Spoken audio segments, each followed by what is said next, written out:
Professional wrestling is not just a mere form of entertainment. It represents a unique blend of athleticism, storytelling, and showmanship that captivates audiences worldwide. The value of professional wrestling cannot be understated, as it offers an unparalleled form of escapism and excitement for millions of fans. From the larger-than-life characters to the high-flying maneuvers executed inside the ring, each match delivers an adrenaline rush that transports spectators to an extraordinary world where imagination reigns supreme.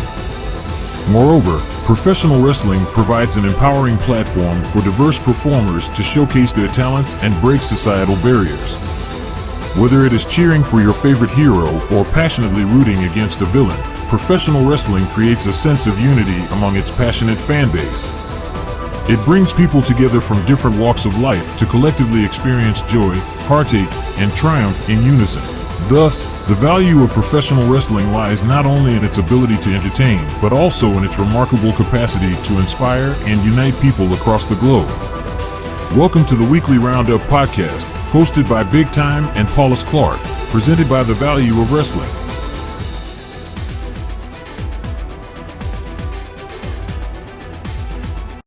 And we're back. Finally back. The Value of Wrestling, right here, back on YouTube again. I know we've been gone for a while, but here we are. We're back again, and we're going to give you the commitment that we're here to do this again, hopefully each and every week, to bring you a wrestling roundup, if I can talk, about what's been going on in the world of wrestling across the board. On the Big Time, this, of course, is my tag team partner, Paulus Clarke. And we're here with the weekly roundup right here on YouTube with The Value of Wrestling. We thank you for joining us. We hope you find us. Go ahead and hit that like, subscribe, and ring that bell for notifications so you can stay updated as we put out more YouTube content for you. If you're a fan and didn't find us on Facebook, go ahead and go over to Facebook, Value of Wrestling. We'll drop a link in the comments below this YouTube video so you can click that link. Join us on Facebook, where you can follow along with our discussions, everything else going on. We also want to talk about our other partner here on Value of Wrestling, Miguel. He has started a podcast over on Spotify where he covers everything New Japan Pro Wrestling. So if you're a big diehard fan of New Japan Pro Wrestling, get on over to Spotify, check out Miguel's podcast over there, Value of Wrestling, where he's going to talk about everything New Japan Pro Wrestling. If you're just getting to know New Japan Pro Wrestling through AEW or other sources, definitely go over there. And if you're like me, not somebody who really knows a whole lot about New Japan Pro Wrestling, just names and stuff, well, also go over there on Spotify, Value Wrestling with Miguel, and he will teach you and introduce you to the world of New Japan Pro Wrestling and give you another source of wrestling entertainment going on with New Japan Pro Wrestling. Also, if you join our Facebook group, there's a lot of great information going on there. We do have partners that are advertising local wrestling independent feds right here in California. We hope to hook up with them soon and maybe give you some more information, maybe some reviews, and let you know about that as we regrow. Now, go ahead and make sure you share this. We're going to put it on Facebook, but if you can pass it around to people you know that are definitely into wrestling, help us grow. It's what we want. We have a lot of things planned. We want to start different things and really grow this community of ours and really bring you the best in the value of professional wrestling. As our new intro stated, hope you listened to that message. Hope it sounded wonderful and great. I'm going to pass it off to Mr. Paulus here and see if he has anything to add before we get into the startup. I think you pretty much covered it for the time being. As we continue to grow, we do have what formerly used to be Twitter, I guess now X. We do have, a handle there. And so we'll start to use that along with our Facebook, along with everything else that we got going. We definitely hope to eventually grow this channel. We do want to be bringing in sponsors and different things as time grows, but we definitely want your input. Talk amongst the comments there. Join us on Facebook. Add your comments, your ideas over there too. But this is going to be the weekly roundup. Me and Mr. Paulus will be here each and every week going forward. Hopefully every Saturday. We will let you know if some of that changes, but that's our plan, is to have a weekly roundup where we're going to cover everything WWE, AEW, and if anything comes out of Ring of Honor or Impact or somewhere else that is of news or of importance. We'll definitely cover that. New Japan Pro Wrestling, of course, will be covered mostly by Miguel. If we have something to talk about when it comes to New Japan Pro Wrestling, we may touch on it, but that will be over there on Spotify with Miguel. That is our guy for New Japan Pro Wrestling. And, of course, Paulus is Mr. AEW, and I am Mr. Big Time. I'm Mr. WWE, so we all kind of get our input. We do hope at some point we can sit down and do a roundtable event with all three of us on YouTube, discussing different wrestling topics, and go from there. But this is the weekly roundup. I know we've talked about a lot, put a lot of information out there to start this episode. Hopefully other episodes we won't have so much put out there. But let's start at the beginning of the week with Monday Night Raw. So, Monday Night Raw is building the SummerSlam, which is now, this is Saturday, so it's next Saturday, August 5th, on Peacock, of course, and we will be watching that. And we will definitely have a review for SummerSlam, along with our weekly roundup next week, after everything that goes on. So this Monday, we had the promo with Cody coming out, and the Brock Lesnar-Cody match. A great promo. Cody always knows how to cut a promo. I don't know a whole lot to say other than Cody does his job. We have to see. I keep waiting to see if there's going to be a stipulation in this rubber match. Cody's 1-1, Brock's 1-1. Now we're going to have the big payoff here at SummerSlam. Anything to add to that? Cody's promo was cool, but he did his job, like you said. There was really not much to add to that unless they do some kind of stipulation. You know, allegedly on the interwebs, there's a lot of this idea of maybe a bull rope match or something out of the southern style of wrestling. And that's what I think we're kind of waiting to see. We had a match between Becky Lynch and Zoe Starks. And of course, if Becky wins, she gets another match against Trish Stratus. And Trish did try to interfere in that match, but Becky overcame. We got a...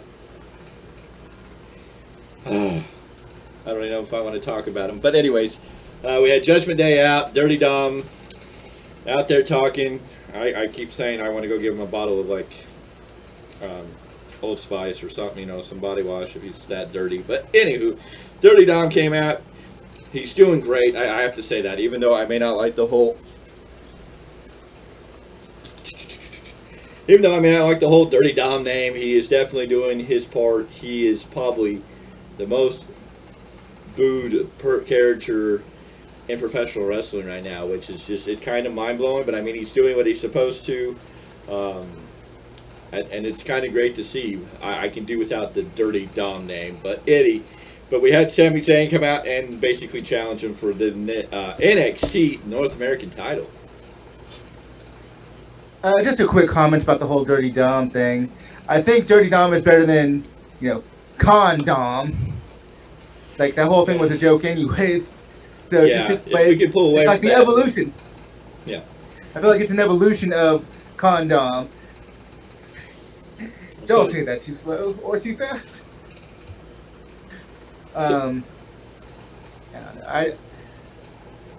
Dirty Dutch Mantel may be pissy about it, but I think for the time being it fits him.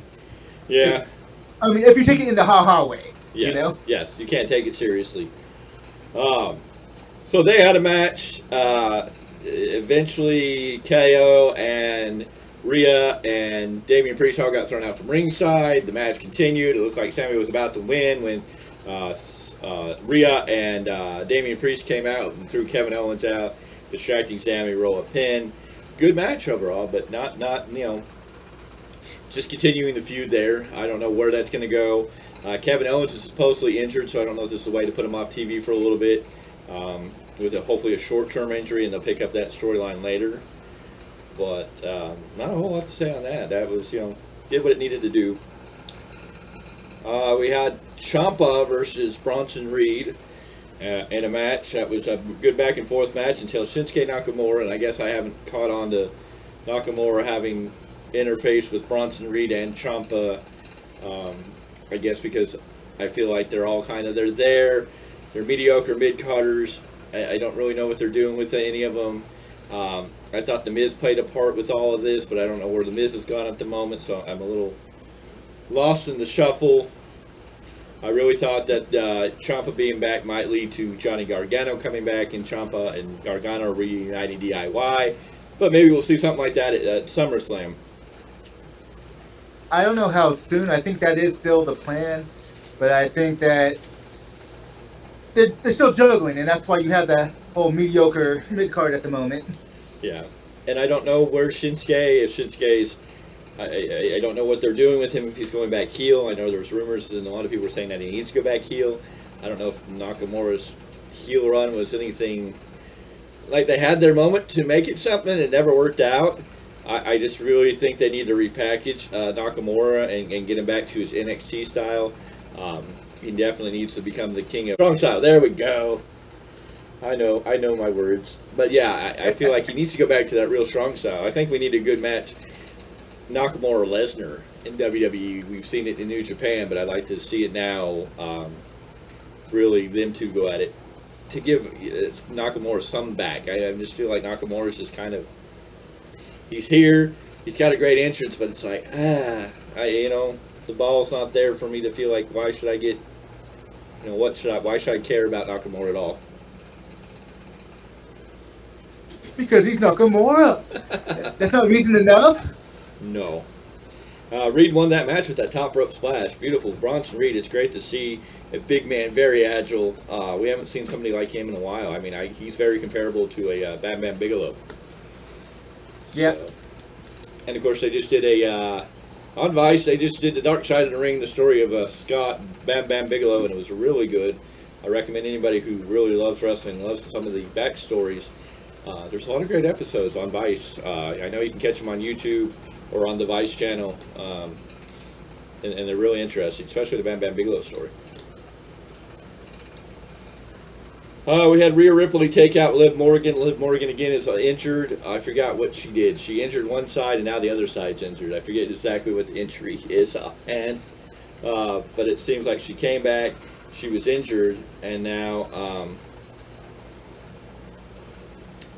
I forget. Liv Morgan was injured. She came back quite quickly. I have a report that she re-injured her right shoulder. I have reports that she injured her left shoulder. Like she had injured her right shoulder and then she so we'll see, but it seems like she's going to be out of action again for some time. So I don't know what that means for the. Oh wait, they don't have the tag titles anymore. That's on Chelsea and Sonya Deville. So yes. That don't even matter. So we'll see what happens there. There are some reports that Rhea and Raquel Rodriguez may get a match at SummerSlam. I do not believe that's officially on the cards as of yet. So we'll wait to see. We do have one more week to add in last-minute matches. Ricochet confronted Logan Paul. They're continuing their feud for their SummerSlam match. Ricochet came out with looking decent on this one. Not a whole lot there. Both guys did what they needed to do. I mean, I don't know what there is more to say. They did what they needed to continue the storyline. I mean, then we got it. Go ahead. Was it this week or was it last week where Ricochet did his whole flip out of the ring bit? That was last week. This week he flipped in the ring, or he was in the ring and super kicked him while Logan Paul was gabbing on his phone. So that was last week for sure. We got Damian Priest in a throwaway match. He beat Apollo Crews, who finally returned to main roster TV. Doesn't do anything or really tell me anything great, but it is what it is. We got Drew McIntyre beating Ludwig Kaiser, and no, I'm not talking about Ludwig, one of Bowser Koopa's children, and I'm not talking about Kaiser Hospitals that are probably familiar more to people in California. I'm talking about Ludwig Kaiser takes another L. Well, at least he's more known than Ludwig Borga. Well, yes. Rest Ludwig Borga's soul. But Drew beat Kaiser, and then he did really good. They got him.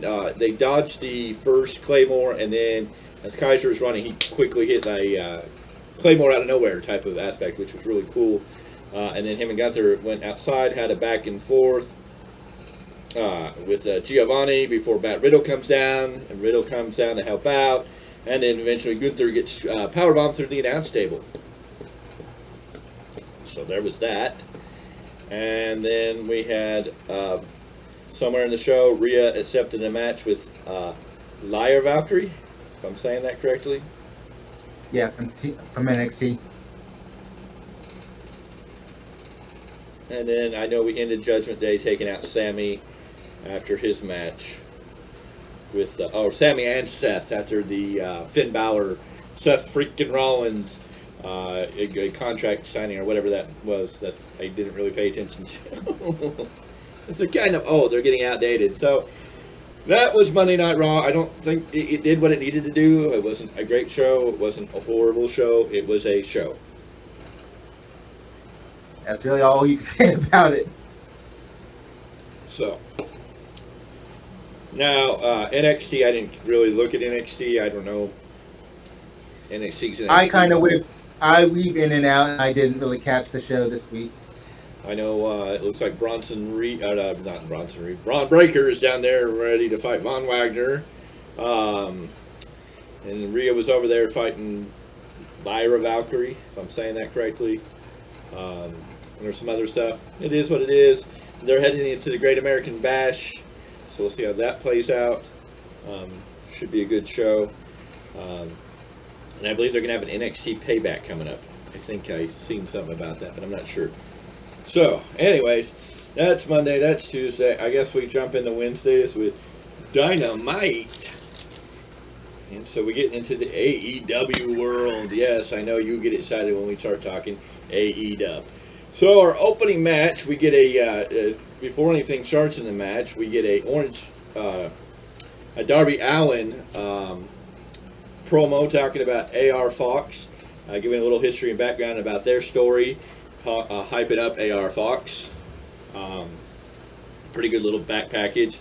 And then we get a AEW International title. That's championship match. It's the international title nowadays, right? Yeah. Not the Northern Atlantic Super Belt or whatever, but oh Lord. So we get a great match. AR Fox, Orange Cassidy give us a great back and forth match. Eventually, Orange Cassidy wins, retains his international title. I'm going to say Intercontinental because I'm used to that belt. He retains an international belt, and then after that, AR Fox, for whatever reason, he snaps, attacks Orange Cassidy, takes him out, and then AR Fox is leaving the ring, and Darby Allin comes out. He has this moment of realization of what he did. It seemed like he was showing some remorse for what he did. Him and Darby Allin had this back and forth momentarily. And it went from there. Nothing happened. They both walked out. And then as Darby Allin and AR Fox left the ringside, Jon Moxley popped out of nowhere and took out Orange Cassidy again. So we're continuing the feud there. I don't know if this means Moxley's going to get a shot at the international title, which, okay, I know Orange Cassidy's way over. Seems like he's one of Tony Khan's faves right now, so it's a good move. We'll see how it plays out. From there, we got the Jack Perry promo where he comes out and talks about taking the FTW title from Hook, how he's the better man. We get ECW brought up in there. He kind of pokes fun of Taz, and he gets cut off by none other than Mr. JL, or to some people, Jerry Lynn, or depends on what era, what time you're watching ECW or WCW. The new effing show. So Jerry Lynn comes out, confronts Jack Perry, and we get a little bit of confrontation. I don't know what it exactly means. I know they did announce tonight on Collision that on Dynamite 200 they're going to have a face-to-face. So I'm assuming... Well, the thing is, in the promo, it sounded like they were going to have a match. Yeah. Like, they didn't directly say it, but it made you feel that way. But after the fact, online, a lot of people are saying, oh, no, they're going to have a face-off. And then you have Collision where they officially say it's going to be a face-off. So I'm like, what the hell? I don't know what face-off's going to do. Basically, who is Lynn's champion going to be? Who is Lynn going to bring out to face Jack Perry? Yeah, no, I don't know. We'll see how that plays out. I guess I'm figuring Jack Perry versus Jerry Lynn. Maybe some. I hope they don't do this whole ECW run with the FTW title. They get it back to Hook. I just feel this is. I get the idea they're going to run through some people to get back to Hook. Hook will probably win back the title, because Hook's the only one that really makes that title being around. And since it's not really an officially acknowledged title, it doesn't really. Right. It doesn't fit anybody but Hook. So. But as I understand it, Jerry Lynn hasn't wrestled for like 10 years. So it's like he's not in ring shape or anything. Still doesn't mean he ain't going to have a match. Still doesn't mean he couldn't have a match. Hopefully it's not that way. Hopefully, and it may rumor back to he's just going to take on Hook. Hook may interrupt this whole thing, and we're going to get Hook and Jack Perry right back at it. So I don't know. I don't know how any of this. I mean, you just had Jack Perry as Jungle Boy in the main event spotlight as the Four Pillars in a world title match with Darby Allin, Sammy Guevara, and MJF, and now you have him down here. I mean, I don't disagree with him facing off Hook, but it's just like the storyline of the FT. I mean, I don't know. I think there's bigger things. I'll have to wait and see, but it's just kind of like. And the other thing, as well as we've talked about, I don't like Jack Perry's entrance music. It doesn't work for him. It doesn't add to the character. I'm kind of lost on this character. I mean, he just came off being in the main event. Now he needs to still be presented at some level, and I just feel like he's lost a lot of. The character switch fine. He can go heel. I feel like he's got the heel character down. I just don't know who this character is of yet, and the music is just a no-go for me. I completely understand that music does not work worth anything. I'm okay with the character in itself because he's slowly being built. Yeah. He's finally taking the steps that he needs to in order to build who is Jack Perry now as opposed to Jungle Boy. Yeah.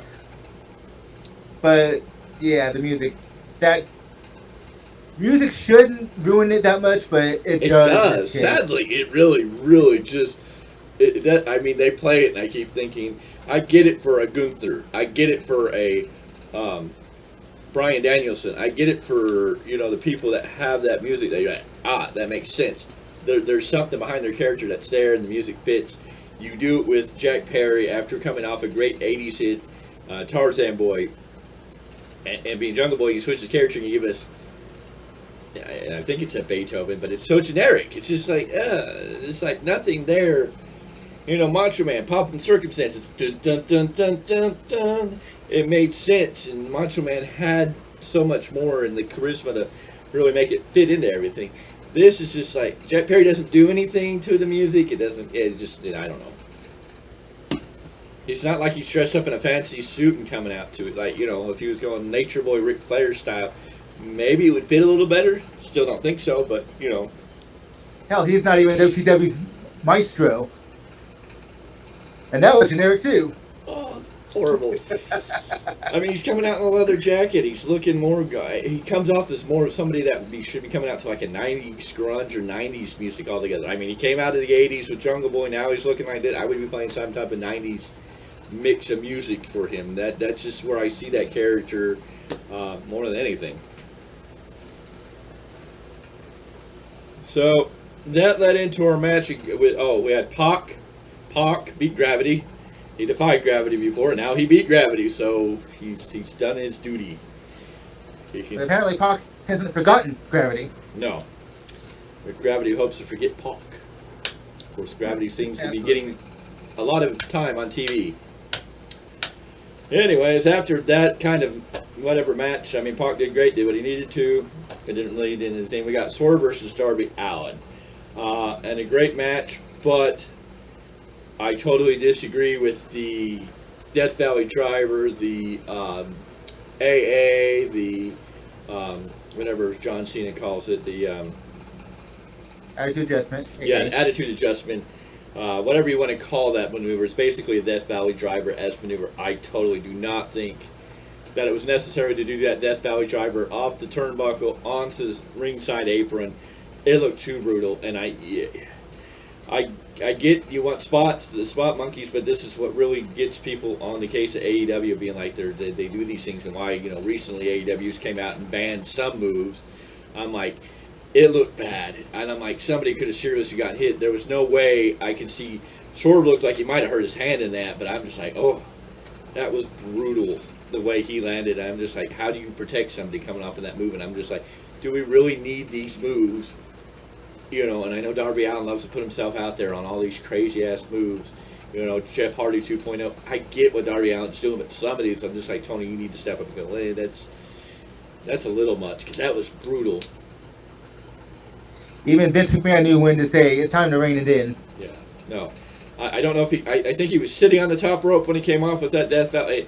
I mean, it was more of an AA. I mean, the move itself is a Death Valley driver by the book, but I mean, it comes more as an AA because it was a release instead of a complete layover. But I mean, there was no way for Swerve to keep Darby Allin from protecting it. I mean, he hit that side of I was just like, ugh, that was. I just don't feel like moves like that are necessary. Especially for a TV match. Yeah, definitely. And for two people that it's not this big of a feud, it was a spot monkey spot, and that's where I'm like, that's where you guys get this bad name of being spot monkeys, because you're pulling out spots just to do them, and it's like, the number of people on all sides that have been getting injured and everything, it's like, you know, it's time to roll it back. And I know AEW just came out with a list of the moves that are banned, so I know Tony Khan's on the right side, but I'm like, Tony, you gotta look at these guys and go, I like your motivation, I like what you're thinking, but it's, you know, let's not necessarily, not on a TV show, you know?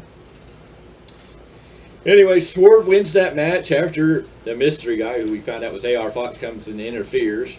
And now, as we understand it, AR Fox is part of the embassy. The Mogul Embassy.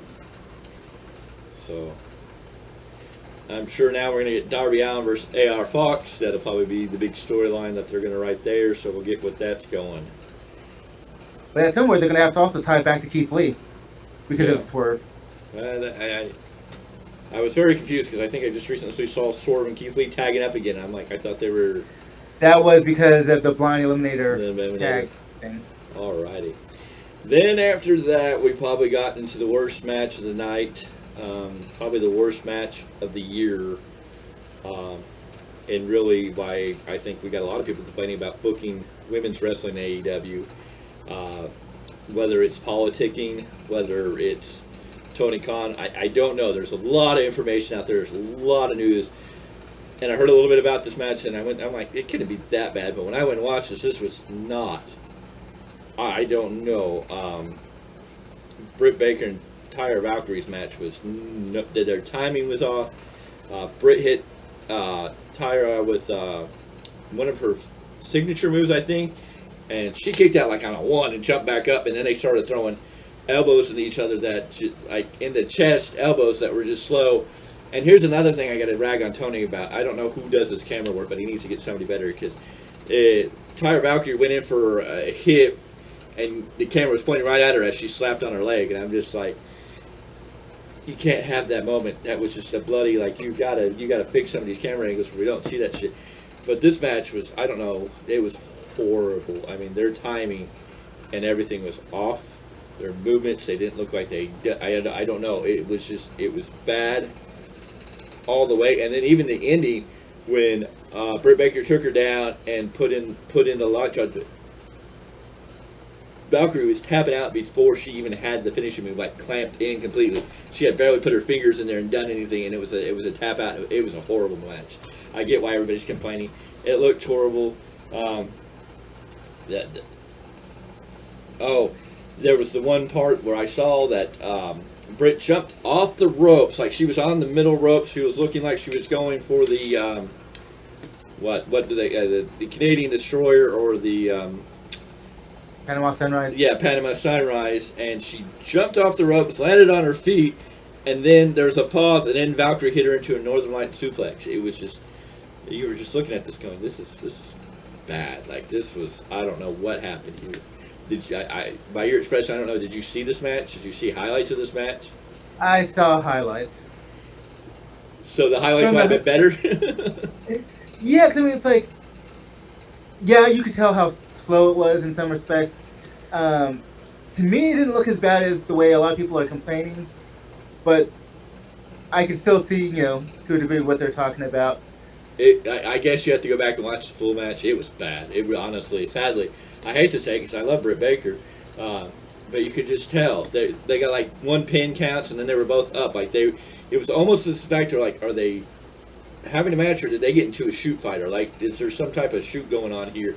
Because they were both throwing off each other's blows. When they were hitting each other in the chest, they were backing up and just hitting each other. It was just like it didn't look good. And then when you saw the Tyra Valkyrie slap her hip, her thigh, whatever, and hit, and you're just like, oh, bad camera angle. And then Britt jumping off the middle rope and then landing. Like, she jumped and landed. Not even, Valkyrie wasn't even in position. Like, she didn't even hit her move. She just jumped off the ropes, landed there, stood there for a second, and then Tyra wrapped her up for a Northern Lights suplex. It was just like, their timing was off, their communication was shot. You couldn't tell if this was bad communication or if these two had gotten into something and weren't really going through with it, especially in the end.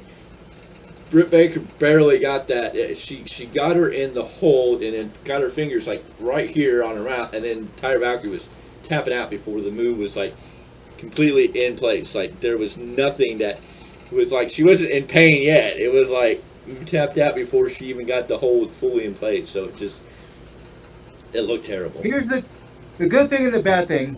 They were definitely cheating on in one aspect, and that is they kept saying this is the first time they've ever met. The first time they've ever had a match together. Yeah. And so, unfortunately, sometimes this is what happens when you debut it on live TV as opposed to having those house shows to kind of work out some kinks first.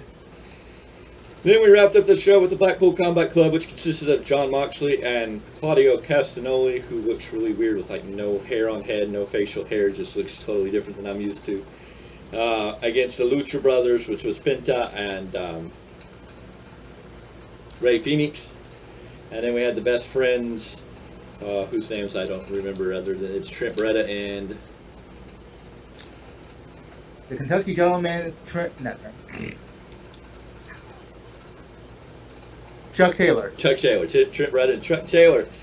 And they had a good match. Eventually, I forgot who came down to distract to the Combat Club.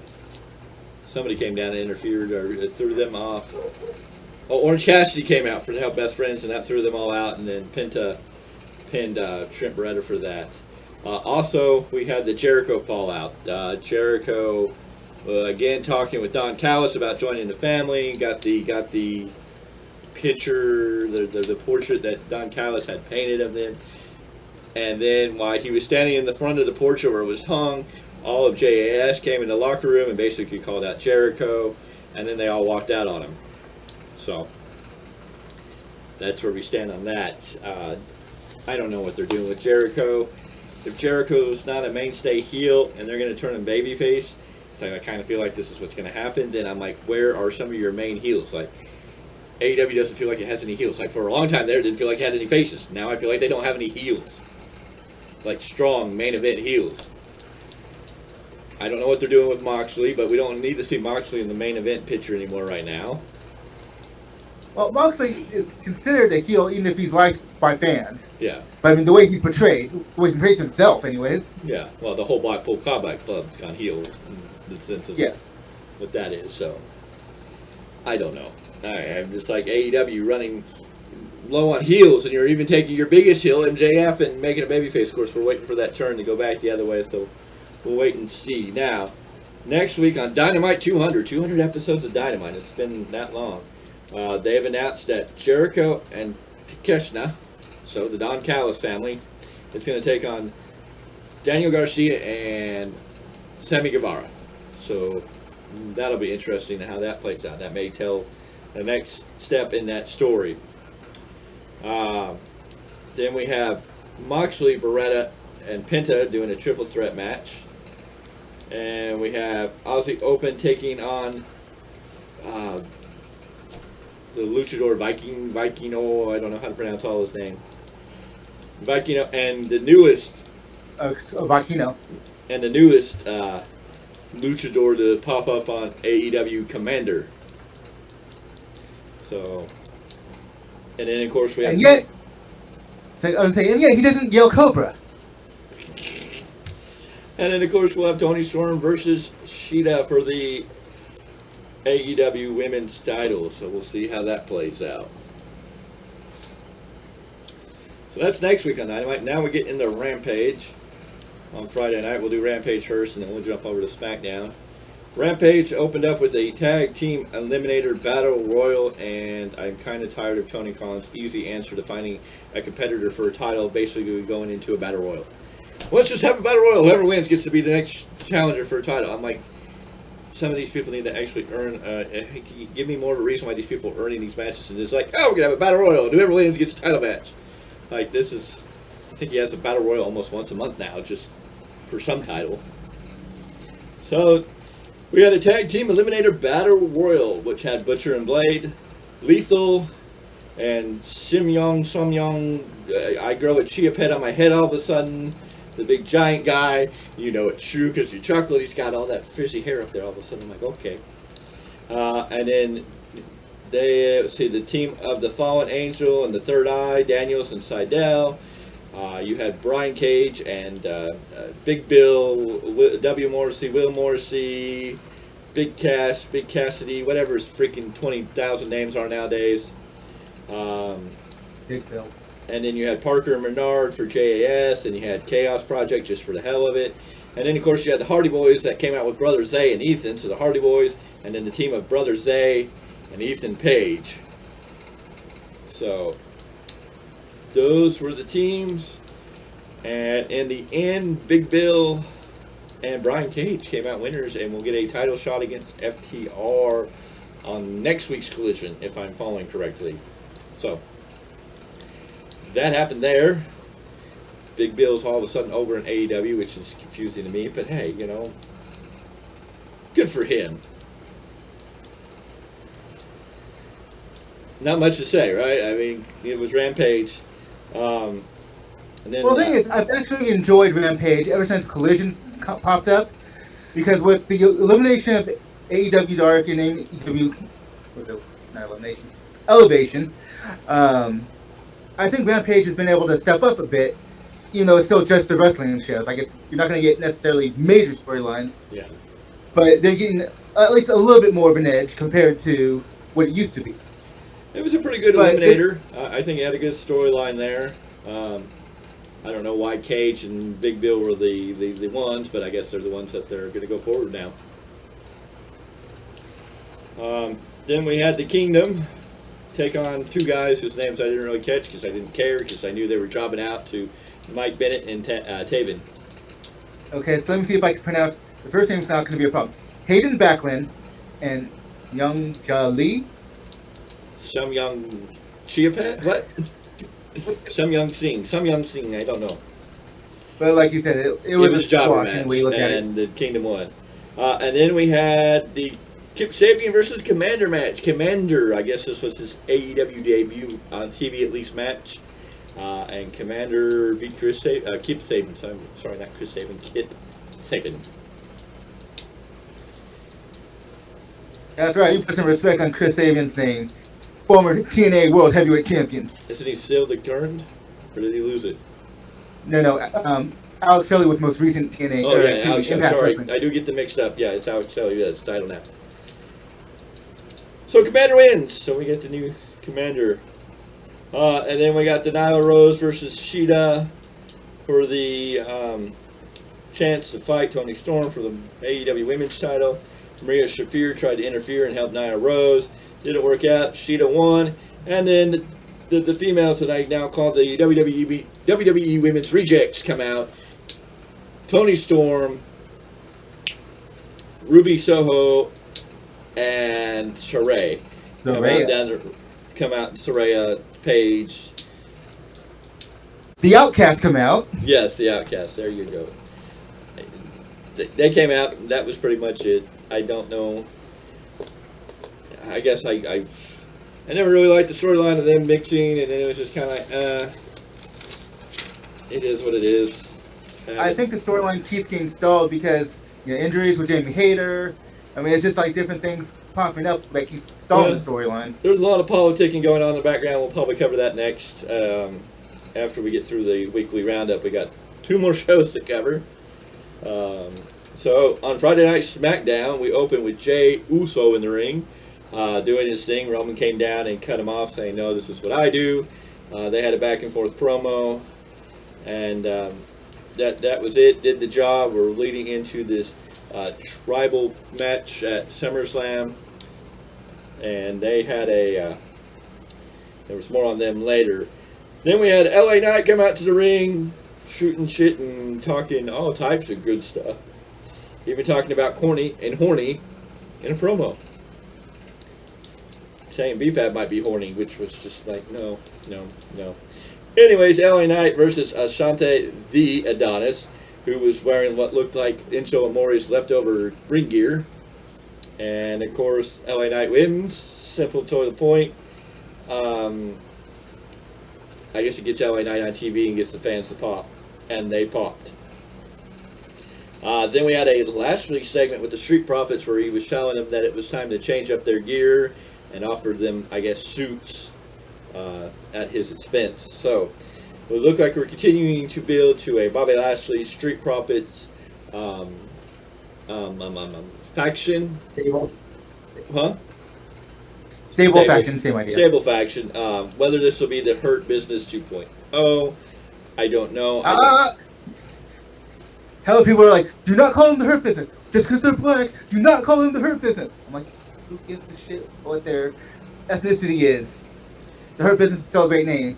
It wasn't even about a racial thing in that sense. It was just a lot of the rumors have said that MVP and Lashley were going to get back together. They were going to redo brand Hurt Business. They were going to rebrand Hurt Business. Everything I've read is pretty much called them the new quote-unquote Hurt Business. So, I mean, that's kind of where I draw all that. I don't want it to be Hurt Business 2.0. I think the Hurt Business name had its moment. It didn't work. I don't think in this sense, it didn't get over enough to bring back a faction.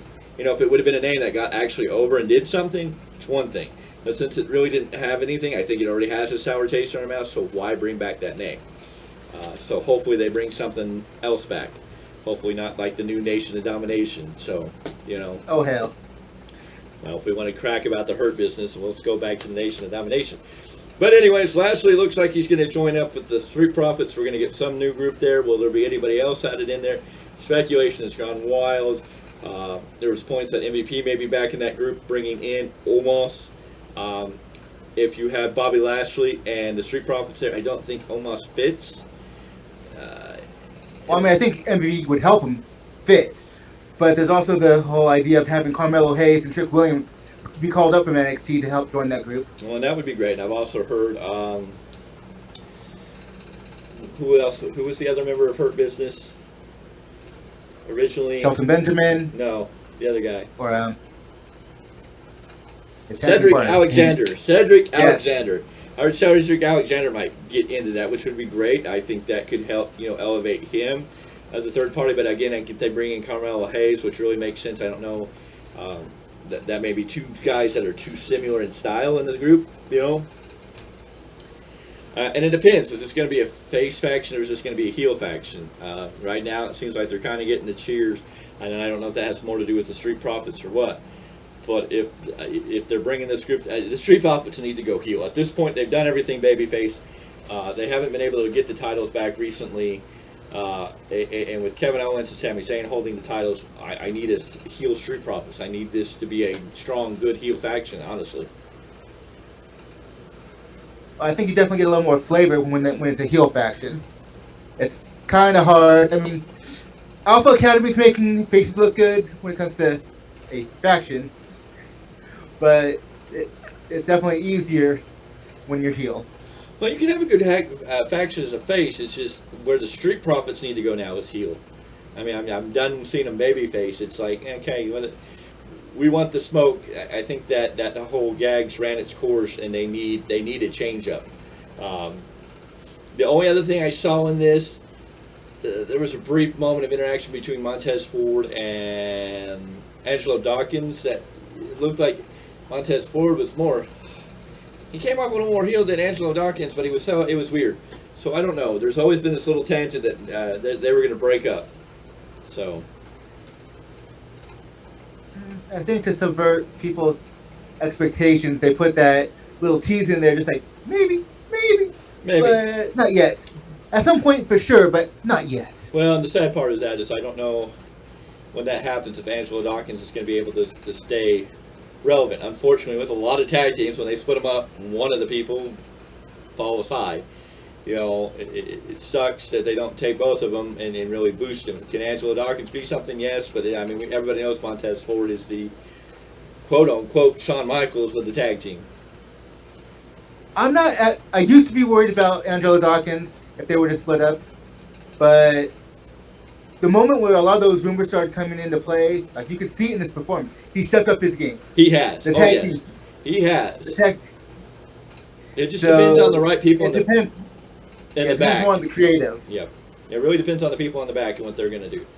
Anyways, we got that segment, and then we got into a Bianca Belair, Charlotte Flair tagging up to take on the women's tag team champions of Sonya Deville and Chelsea Green. And this was a non-title match, for whatever reason. And Belair was going to go for the KOD, and Charlotte tagged herself in and finished off Deville, pinning Deville, and then Sonya Deville and Charlotte kind of bickered back and forth about why'd you tag in, which kind of continues their feud into SummerSlam and their triple threat match. Why they had to meet Sonya Deville and Chelsea Green here, it makes no sense to me. I think they could have been better off losing because of the miscommunication or something, because you want Deville and Green to look good and strong, not kind of weak female tag team champions. Then we had Carl Anderson versus Cross, Karrion Kross, a decent match. I don't know, I missed the Karrion Kross that was bald and vicious looking. The full beard and long hair kind of, I don't know, it takes away from the character I was used to. It does, but it's not even his appearance. It's the way he's been booked this whole time. Yeah.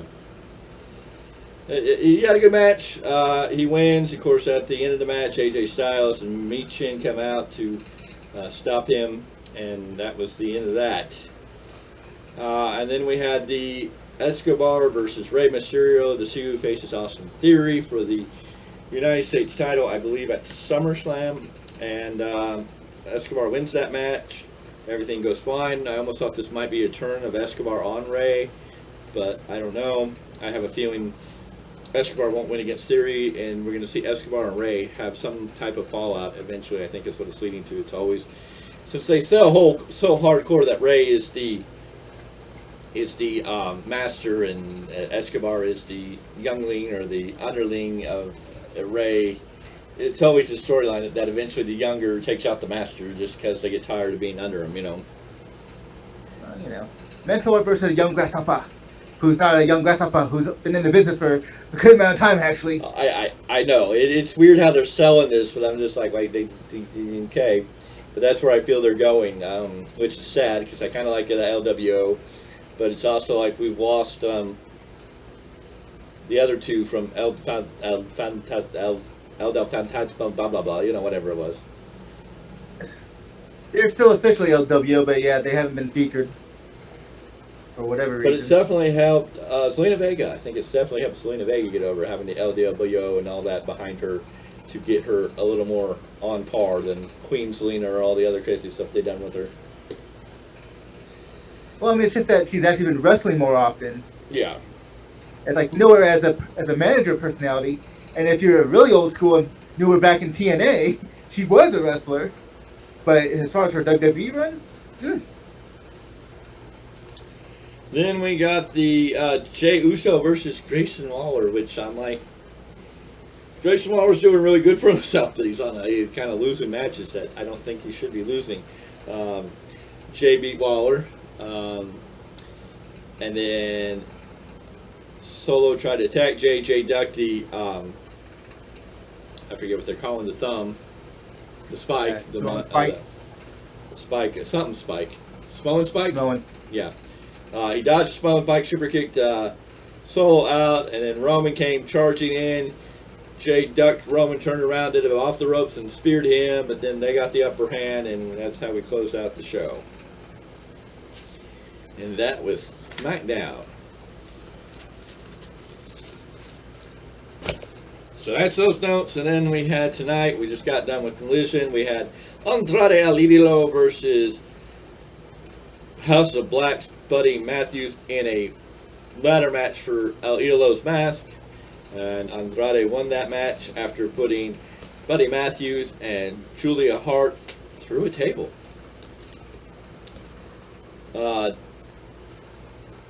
Darby Allin. Who did Darby Allin wrestle? Darby Allin. Suzuki. Minoru Suzuki. Oh yeah, Miro Suzuki, but Darby Allin came out beating Miro Suzuki. They tried to sell he was shocked by his opponent. Yada yada yada. Darby Allin wins. Miro Suzuki gone. Samoa Joe had his match against Gravity. We get to see Gravity again. So Joe defies Gravity. Pac defies Gravity. Everybody defying Gravity. Joe in a squash match over Gravity. Not a whole lot there. Punk came out and did a promo. Finally opened the red bag. Pulled out his AEW title that he never lost. That still has the blood of Jon Moxley on it and his blood or whatever. And then he breaks out a can of spray paint going NWO style and spray paints a big black X across the title, claiming it's his title. It's Collision's title. So I don't know what we're going on for there. In there, Ricky Starks, the Absolute, came out, said he's beaten Punk twice, and he deserves to be the champion. So Punk said, sure, on one thing, I get a special guest referee. And so I think they said next week. Is that what I got? I think next week's on Collision. If I remember correctly, it'll be Punk versus Stark with a special guest referee, Ricky the Dragon Steamboat.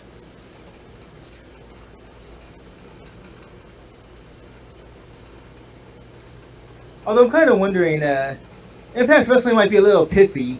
I mean, they have an X Division title.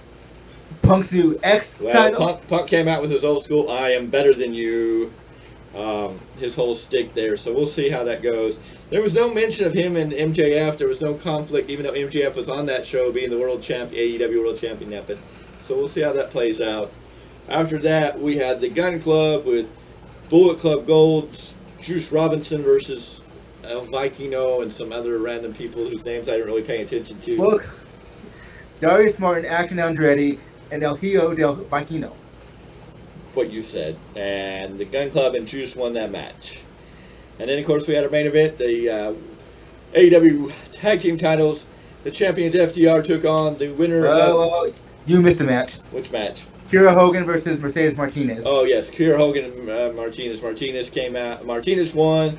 It gave way to Will Nightingale coming out to save, I guess, Statlander. Statlander came out first and got knocked down, so at least we get to see Chris Statlander, the TBS champion, on TV. Big deal. She needs to be on TV. She beat the main, like, wasn't Jade Cargill the first ever TBS champion? Up until her, she was the first and only. So, Chris Statlander finally beat that undefeated streak, and Tony Khan's done nothing, or AEW, whoever we want to point the finger at, has done nothing to build off of that momentum. I mean, that's a huge thing. You beat somebody who's been undefeated for so long, who was the first ever champion, and now yeah. I mean, she's defended the title since, but you're right. There's no storyline momentum. There's no, like, progression. Besides, okay, I'm defending the title. I beat this random person. I beat the next person. Whatever, you know. Well, I mean, they took the title up here with Jade Cargill's storyline. She was undefeated. Was it the best storyline? No, but I mean, that title does have some prestigiousness because of how long it was on her and her undefeated streak. And then finally, that somebody like Chris Statlander, when we're like, okay, it's time. Chris Statlander gets it, but you don't do anything to carry on that prestige, that title, you know. And Tony Khan has this bad way of letting all his secondary other titles kind of just fall apart, you know. Like they lose that push or that momentum they have behind him. I mean, look at what he's done with the TNT title. That used to be, ooh, this is a cool title. Now it's just kind of like everybody gets to ride on it. So, you know. It's a doorknob. Anyways. Everybody gets a turn. We'll get back to the main event. FTR beat Adam Cole and MJF, your AEW World Champion, after they went to the blind tag eliminator. Now they're best friends. FTR wins. At the end, Dex and Dex Hardwood and Cash Wheeler shake hands with Adam Cole, mutual respect there. MJF has a moment of upsetness. Adam Cole tries to pump him up. Adam Cole walks away from him. MJF's holding the world title there like he's going to nail the crap out of Adam Cole. Adam Cole's like, I should have known it. It does the Judas sacrifice, so like, go ahead, do it. MJF throws the title. They hug it out. I guess the storyline between MJF and Adam Cole being buddy-buddy, best of friends, double clothesline, is going to go on for a while longer, and that's how we ended Collision. So instead of the feud, it's this story must continue for whatever reason. Get it, yeah. And so that's kind of where we left off with all that. So it is what it is. That's where we are. And that's the roundup of all the TV shows. Is there anything you've heard or anything else you want to talk about at the very moment?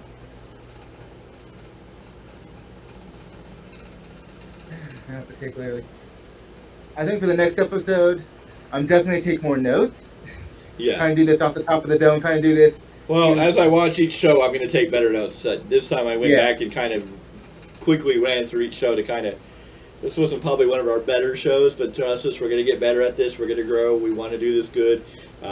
We want to put the value back in wrestling, and that is our goal. So forgive us as we shoot off this. It's been a long time since we've sat down. We both live in different places now, so it's adjustment times and a lot of other things that are trying to work out.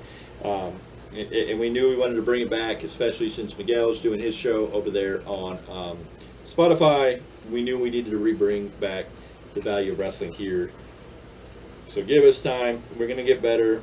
We're going to figure out what it is you want, what we need to talk about, and we'll cover our shows better, definitely. And of course, next week we'll have a lot to talk about because we'll have SummerSlam to talk about. Supposedly they're saying that Richard Holiday of MLW, if that's the name you're familiar with, was at Collision. Supposedly. I hope they pick his ass up. First of all, he used to be in MLW, he used to be in the stable with MJF as a part of the Dynasty. So I mean, that should give you just a little bit of a hint, a little bit of credibility right there if you've never seen his work. Well, I guess there was something with Miro on one of the shows that I totally forgot, but I think it was on Rampage. I think Rampage. Miro had an interview segment with Tony Schiavone, and then somebody jumped him, and then we went, I don't know. It probably wasn't as important. Sadly. Yeah, I'm looking through the news. It's like not really much I care to discuss. Oh, Conan news. Conan's come out and said that WWE is wasting their time and money on Bray Wyatt. That he loves Bray Wyatt, but with everything going on in his mental health, he's I forget what the exact words, but he's a liability, and that they need to cut him. They need to let Bray Wyatt go. I don't know if Bray Wyatt's a liability. I think his creative has been a liability. The way he's been booked. The way he's been booked, but I mean, he was supposed to have some type of creative control in this last go back. I don't know what exactly happened, why he disappeared off air. This also coincided with some of the Vince McMahon returning to supposedly some form of control over creative, which that's a whole interest. I don't know. It's a whole mess in itself. So I don't know. Now there are a lot of rumors that he's on the verge of coming back. He may return at SummerSlam. He may be the next guy for a interaction with Cody, because I know even if Cody beats Brock, Cody's not going to go instantly into a feud with Roman. Anybody who's thinking he's going to go instantly into a feud with Roman, it's just not going to happen. It looks like Bobby Lashley was on NXT too, talking to Carmelo Hayes and Trick Williams. So it looks like he's recruiting his new faction. So there may be some truth to what you said on that aspect. I don't see.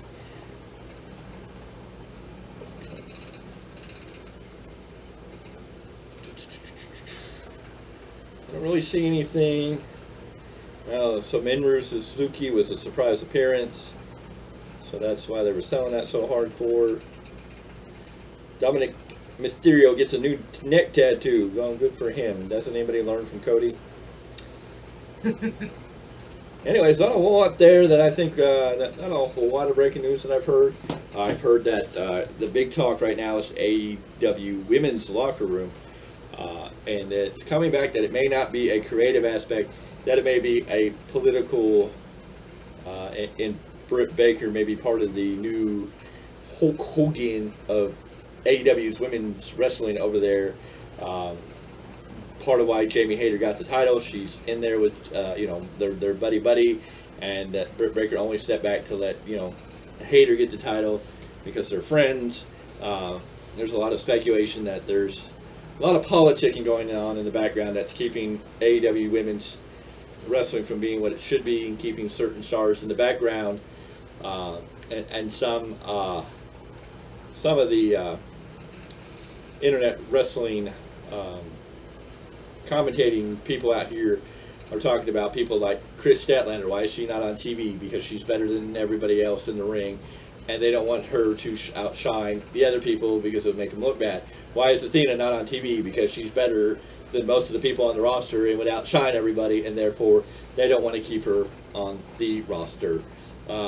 So there is news and speculation that I've heard off and on that there's a lot of politicking. It's not necessarily a creative decision that's holding the women's locker room of AEW from being floor present. So I don't know. I mean, if you get a match like you saw, and I'm sure you need to probably go back and really watch the full match if you get a chance, between Tyra Valkyrie and Britt Baker, because it was not a good match. And if that's the presentation we're getting, then yeah, they're not going to get over there. And of course, some people will come out and say, and there's some commentators that are flat out come and say, people aren't coming to watch women's wrestling.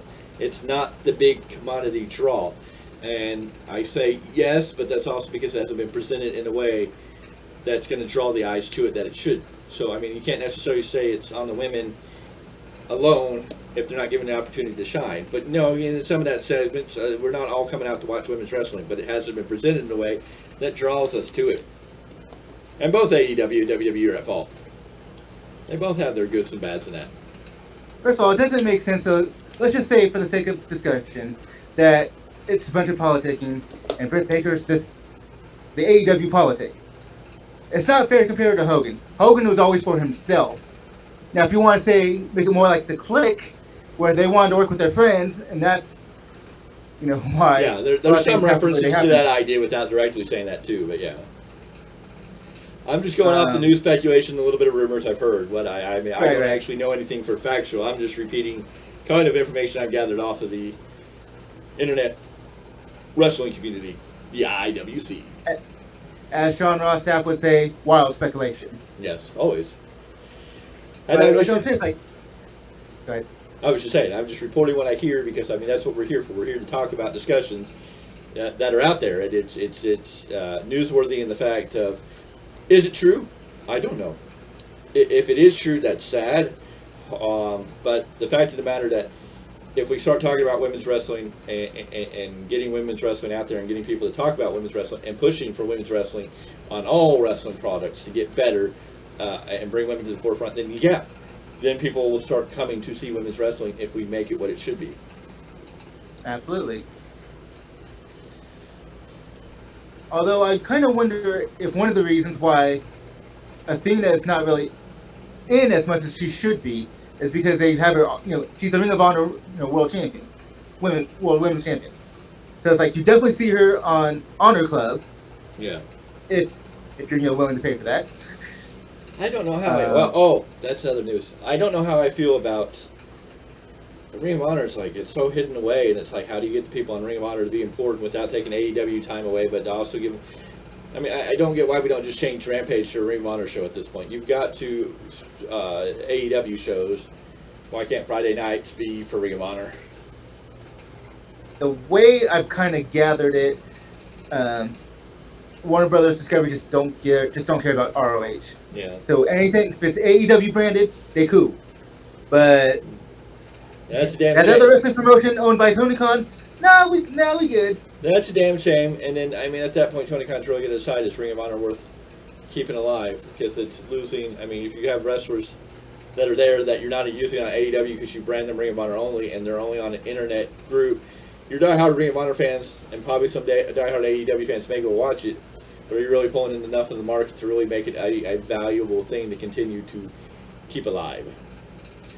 My guess, as I don't really know, how it's all funded, but as long as their pay-per-views continue to do well, it's probably what's helping keeping it afloat. Yeah. Is my guess. But I think that's going to run soon enough because, I mean, if you can't understand why all these, I don't know, but Ring of Honor is a little different. I guess if you just have wrestling. But if I guess they have really good pay-per-views. But I feel, why wouldn't you brand another show? But that brings me to other things. Supposedly, a thing has come out for AEW Stream or AEW Plus. There has been a copyright logo for AEW Plus, I believe it is, which is supposed to be a streaming service for AEW. I believe for international users they've had that available, but because the streaming rights belong to here in the U.S. for Warner Brothers Discovery.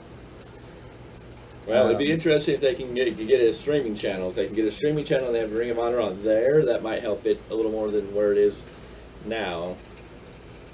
Because it's a pay to see, isn't it? Mm-hmm. And I don't think that you pay to see works a little bit. I mean, your diehard fans will buy it, but at some point, we've seen that usually pay to see a quote-unquote wrestling TV show fades away eventually. Because before Tony Khan bought it, Honor Club was pay-per-views, the TV show, as well as house shows. Yeah. So they constantly had content coming in. Yeah. Plus, of course, the back library. Yeah. So I don't know. We'll have to wait and see how that all plays out. AW Plus, I don't know if that's just international. I've just heard that they were filing the trademark on that. So I don't know where that goes or what that really is. I know it's supposed to be a streaming service. I don't know if they're bringing that to the States in some form or another. And of course, have they finally renegotiated the TV rights with AEW, or is that still in the works? Don't know anything too much official, really. But as I understand it from one of the scrums, is that Dynamite and Collision, their contract ends about the same time. Yeah. Well, it's coming up. Just as much as WWE's contracts are coming up. So we don't know even if SmackDown will continue to be on Fox, for one. And there's talks that NXT is going to go back to Wednesday nights in the new agreements. So we're waiting to see how that goes. Does it need to? I don't know.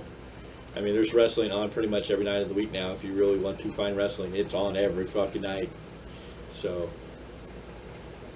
every weekday, obviously Saturday. Sunday is the only day that doesn't have wrestling unless there's a pay-per-view. For AEW, because all WWE's pay-per-views have moved to Saturday now. After all these years that we complained as kids, they're finally doing pay-per-views on Saturday, and it pisses me off because I'm like, all those nights that it was like it ran so late. Oh no, you can't. You got to go to bed because you got school tomorrow.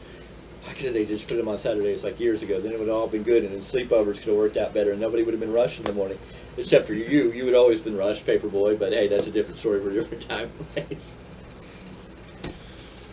But yeah, now we get AEW pay-per-views, and their next one is what, All Out in, is it this month or next month? Oh hell, I forget. I don't have anything in front of me. Like, we know it's like about a month or so out. Yeah, it's right around the corner. Time goes by so fast. All In. That's on the 27th of August. Live from Wembley Stadium in London, England. So it'll be Sunday, August 27th. So. And then, allegedly, about a week later, it's All Out. It's All in Wembley.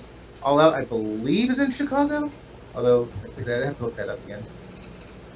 So All In is in Wembley, All Out. It'll be September 3rd, so the very next Sunday. Basically, yeah, because the 27th. Yeah, the very next Sunday it'll be All Out. Okay, so, and then it'll be a week-long event from Chicago. Jesus. Being that close together, I don't know how it's going to work out. Well, it's like, it's one. We still don't even know how All In is going to do pertaining to, is it going to be on pay-per-view? Is it going to be like Tony said that there's going to be a way to see it, but he still hasn't put out the official.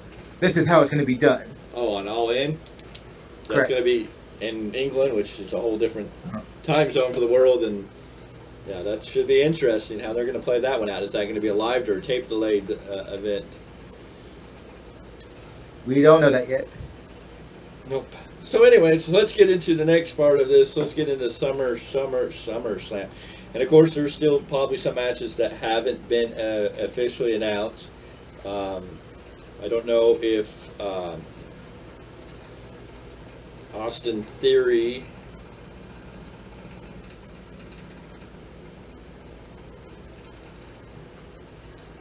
versus Santos Escobar has been officially announced. Oh, I guess Santos Escobar even injured Rey during their match because Austin Theory's coming out saying Escobar's a bad guy after injuring Rey Mysterio. So Rey was injured. So. Well, there was some kind of referee stoppage from the notes that I had read.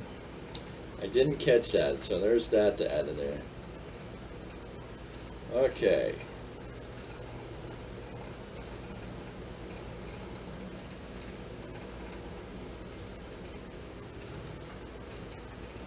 Okay, no, the United States Championship match will air on August 11th on a SmackDown on August 11th. So that's what I'm getting there, everything I'm reading. So they will not be facing each other at SummerSlam for whatever reason.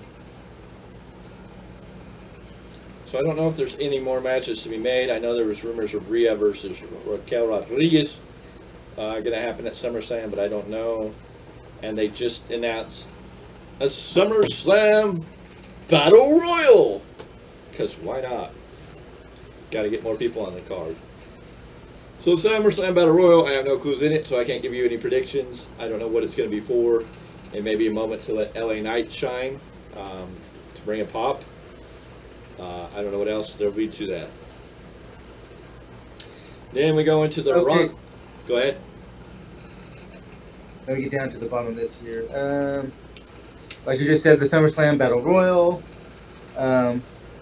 See, this article is talking about Ronda Rousey versus Shayna Baszler. Yes, we have Ronda Rousey versus Shayna Baszler in what may, I'm hearing rumors, speculation, maybe an MMA fight. So, or an MMA type match with WWE connecting with UFC. It may be interesting to see this. And now they call it an MMA fight instead of like a Lions Den match or something crazy. I'm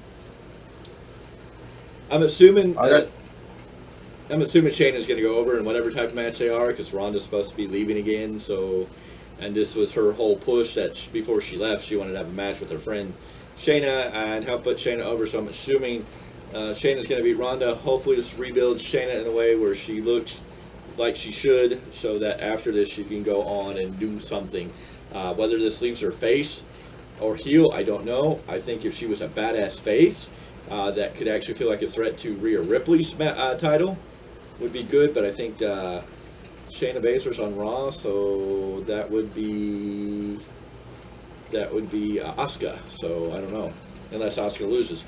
So I don't know I'm assuming Shayna's going to win because Ronda's out the door, but I don't know what it does for Shayna in that sense. Well, it makes the fans happy for those who don't like Ronda. That's just the start.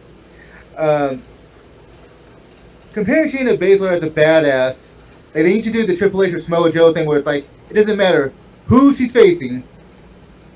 And like, don't play over, like if they're going to have her as the face, that's great. But don't play it like she's the happy-go-lucky type face. Like, keep her a badass and just change who she insults. Well, she needs to go back to NXT Shayna Baszler, just the badass ace of spades, just break arm, don't care. Queen of spades. Queen of spades, yes. And ride it from there, so. Shayna Baszler, that's my prediction. Same here. Why would you put Rousey over if she's leaving? Exactly. Yeah. Then we got the Logan Paul versus Ricochet match, which, again, I'd probably call this our big spot monkey match. This is going to get the crowd up and down. It's going to be a back and forth. We're going to see some wild, crazy shenanigans. I don't know how far this is going to go. This is going to be insane. As far as a winner, I guess I'm going to go.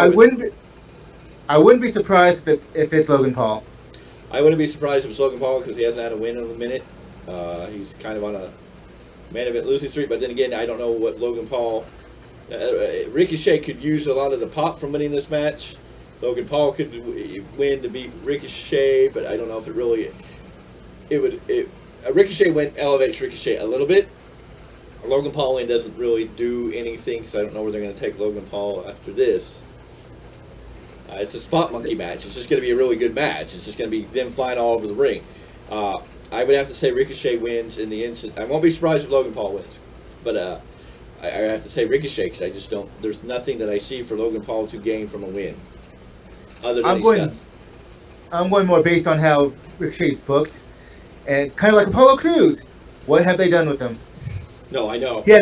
They both have all the talent and all the potential in the world, but they don't book them to showcase that as much as they should. Well, I feel like they're starting to kind of get behind Ricochet. I feel this is like a push for Ricochet coming out of the ladder match that they're trying to do something with Ricochet. Logan Paul is is a part-timer. He probably won't be back around until the Rumble, so that's the only reason. I mean, that's a big part of why I think Ricochet's going to win. Logan Paul win unless Logan Paul's going to be around for a little bit for a couple more pay-per-view events. But otherwise, I think Ricochet just because of that. Then we got the Intercontinental title match. The Intercontinental Champion Gunther versus Drew McIntyre. And I don't know what Gunther's title reign will be at SummerSlam. I don't know how many days as champion he will be. Let's see. Gunther, Intercontinental Champion. Let's see if I can find how many days. He has been champion for 414 days as of July 14th. So we are now the 29th. That puts 15 days. It's 429, I think it is. He's past Macho Man. He's past Pedro Martinez. So 453 days is the Honky Tonk Man.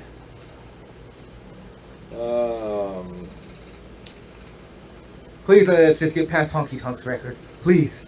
I can only assume that he's been the champion this long, so I guess he's going to go over on McIntyre, which I'm mixed. But I think he's so close to going past Honky Tonk Man. The only thing I can think of is that he would beat him to continue that title reign and then beat Honky Tonk Man's title reign. Would be the only speculation of why they're selling it. He's the longest reigning, Mm-hmm. That's what I think also. I see Gunther, he's going the distance. And I think by beating Drew McIntyre also helped elevate him even further than he's already helped elevate the title. By beating a former world champion, or WWE champion in this case. The only bad part is I don't see why McIntyre would lose here. I'm kind of confused. McIntyre just came back. We had a lot of speculation that McIntyre was out the door because he wasn't happy with his current gimmick. I'm getting rumors here that WWE Legends will return after 14 months to cost Gunther his Intercontinental Championship. Randy Orton will come out. I think Gunther was the reason Randy Orton was injured. I forget exactly now. I don't even recall, to be honest. Well, that would be the only reason I would think he'd come back to cost him.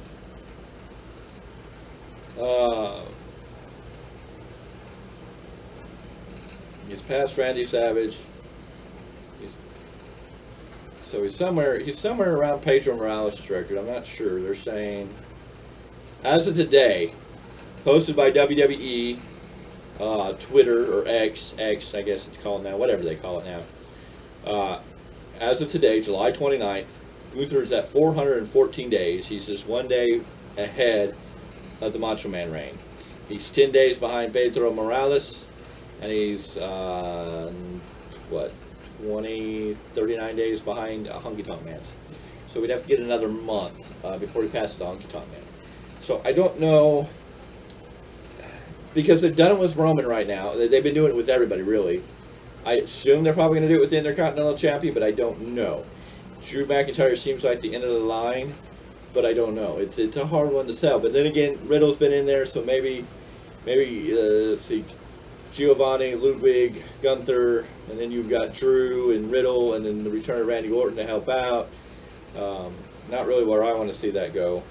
The only way I really want to see Orton return is to Orton to come back as the babyface and Matt Riddle to turn on Orton, so we can get a more serious Riddle than we've ever gotten.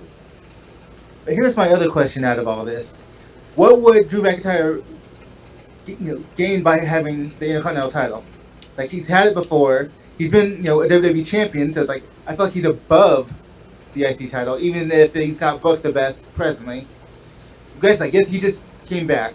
I don't know. I think it gives him the title. When Sheamus comes back, him and Sheamus can carry on the feud that they were having before both of them kind of disappeared.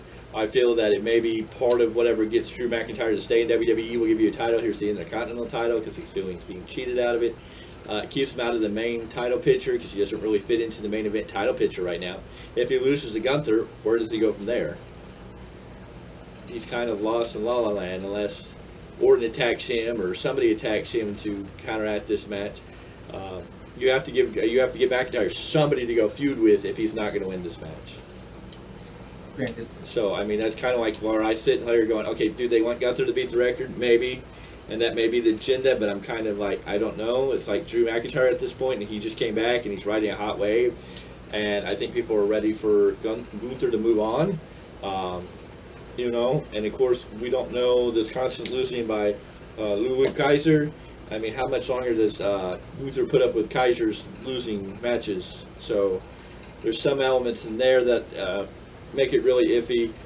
And of course, there's people, Ludwig, and I mean, this could be the end of Ludwig. What are you doing back there? Sorry, had a cat. What you doing, Cinder? Anyways, back to the point in top in 5, 4, 3, 2, 1. Ludwig could intentionally or unintentionally cause Gunther the match at this point, because we've seen a lot of the beating of Gunther, whether it's verbally or physically, on Ludwig Kaiser. So I mean, when is that mountain, that foundation finally crack?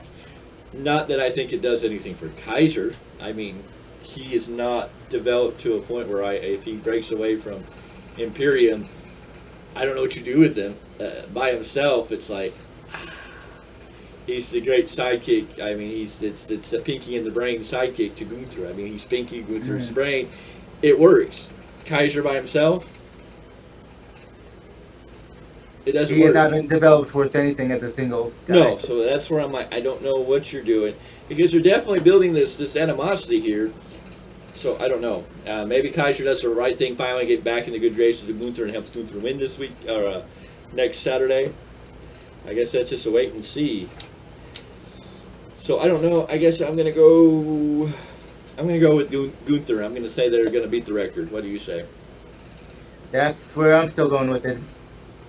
I'm looking at it from the agenda of beating the record, so I'm staying with Gunther. All right. The WWE. Oh no, it's not the WWE Raw Women's Champion. It's the WWE Women's Championship. It's just the Women's Champion. SmackDown's now the World Women's Champion, right? Yes. Mm-hmm. So the WWE Women's Championship on the line as Asuka takes on Charlotte and Bianca Belair. And I can only assume Asuka's going to continue the reign, because I think Charlotte and Belair are going to continue the feuding back and forth. What this does, I don't know. Asuka's doing great. Charlotte, I'm kind of over with. I don't know what you do with Charlotte at this point. Give her a storyline feud that has nothing to do with the damn title. Storyline is the key phrase there. Give her some actual creative. But with who? Pick a person, figure it out, WWE. I don't know who. And Bianca Belair, as far as I'm concerned, I think Bianca Belair needs to lose. She needs to take the loss in this match. She needs to be the one, whether it's Charlotte causes her to get knocked out and Asuka gets the pin. This will probably be it. Maybe Charlotte hits natural selection, Asuka knocks out Charlotte, picks up the pin on Belair. But I firmly believe Asuka should pin Bianca Belair. It's as simple as it should be. I think Belair needs to be built to start snapping. Basically, she's tired of losing. I need a heel Bianca Belair. I'm tired of the Yes. babyface Bianca Belair. It's ran its course. She's teetering on this edge that I don't know what else you do with her as a babyface other than make her a heel. What was it, a few weeks ago when she snapped on both Asuka and Charlotte, Yeah. trying to put Charlotte through the commentators table? Like, I was actually cheering for that. A heel Bianca is definitely what we need.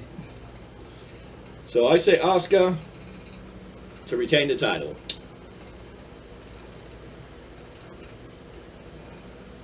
I can say I want Asuka. I don't have a real prediction on who will actually do it. You wanna do what Vince McMahon wants to do, don't you? You know what Vince wants to do. You know who Vince likes in this match. Yeah. Say their name. Say her name. I know who you're gonna say is gonna win. Go ahead. Say her name. Make Vince happy. Yeah, his queen, blah, blah, blah. So you're going with Charlotte?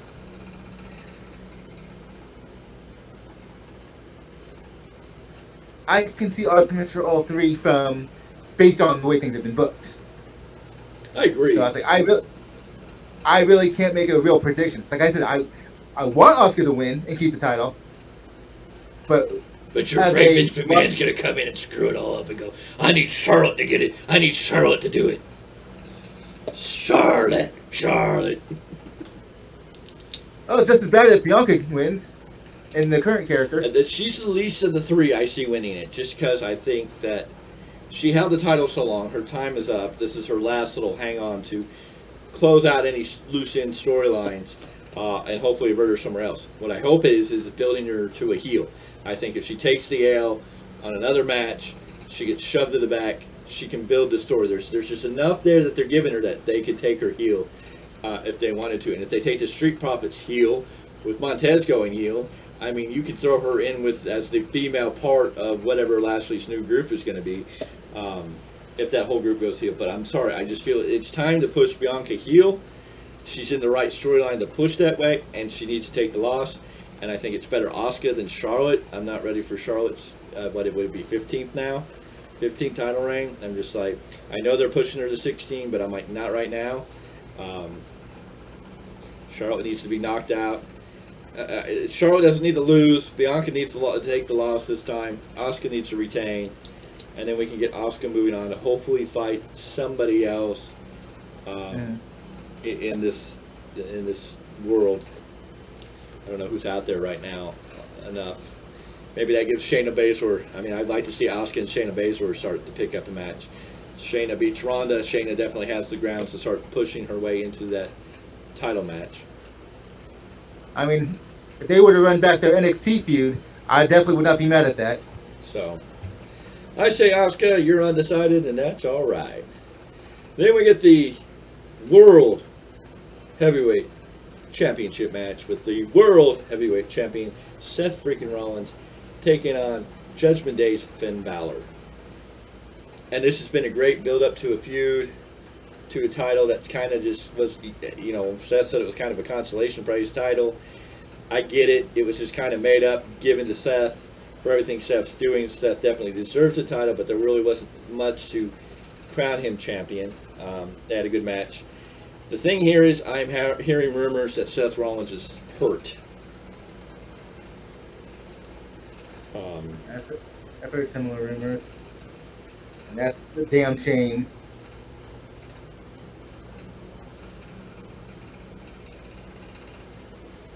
Of course, now I can't find anybody saying anything about Seth Rollins being hurt.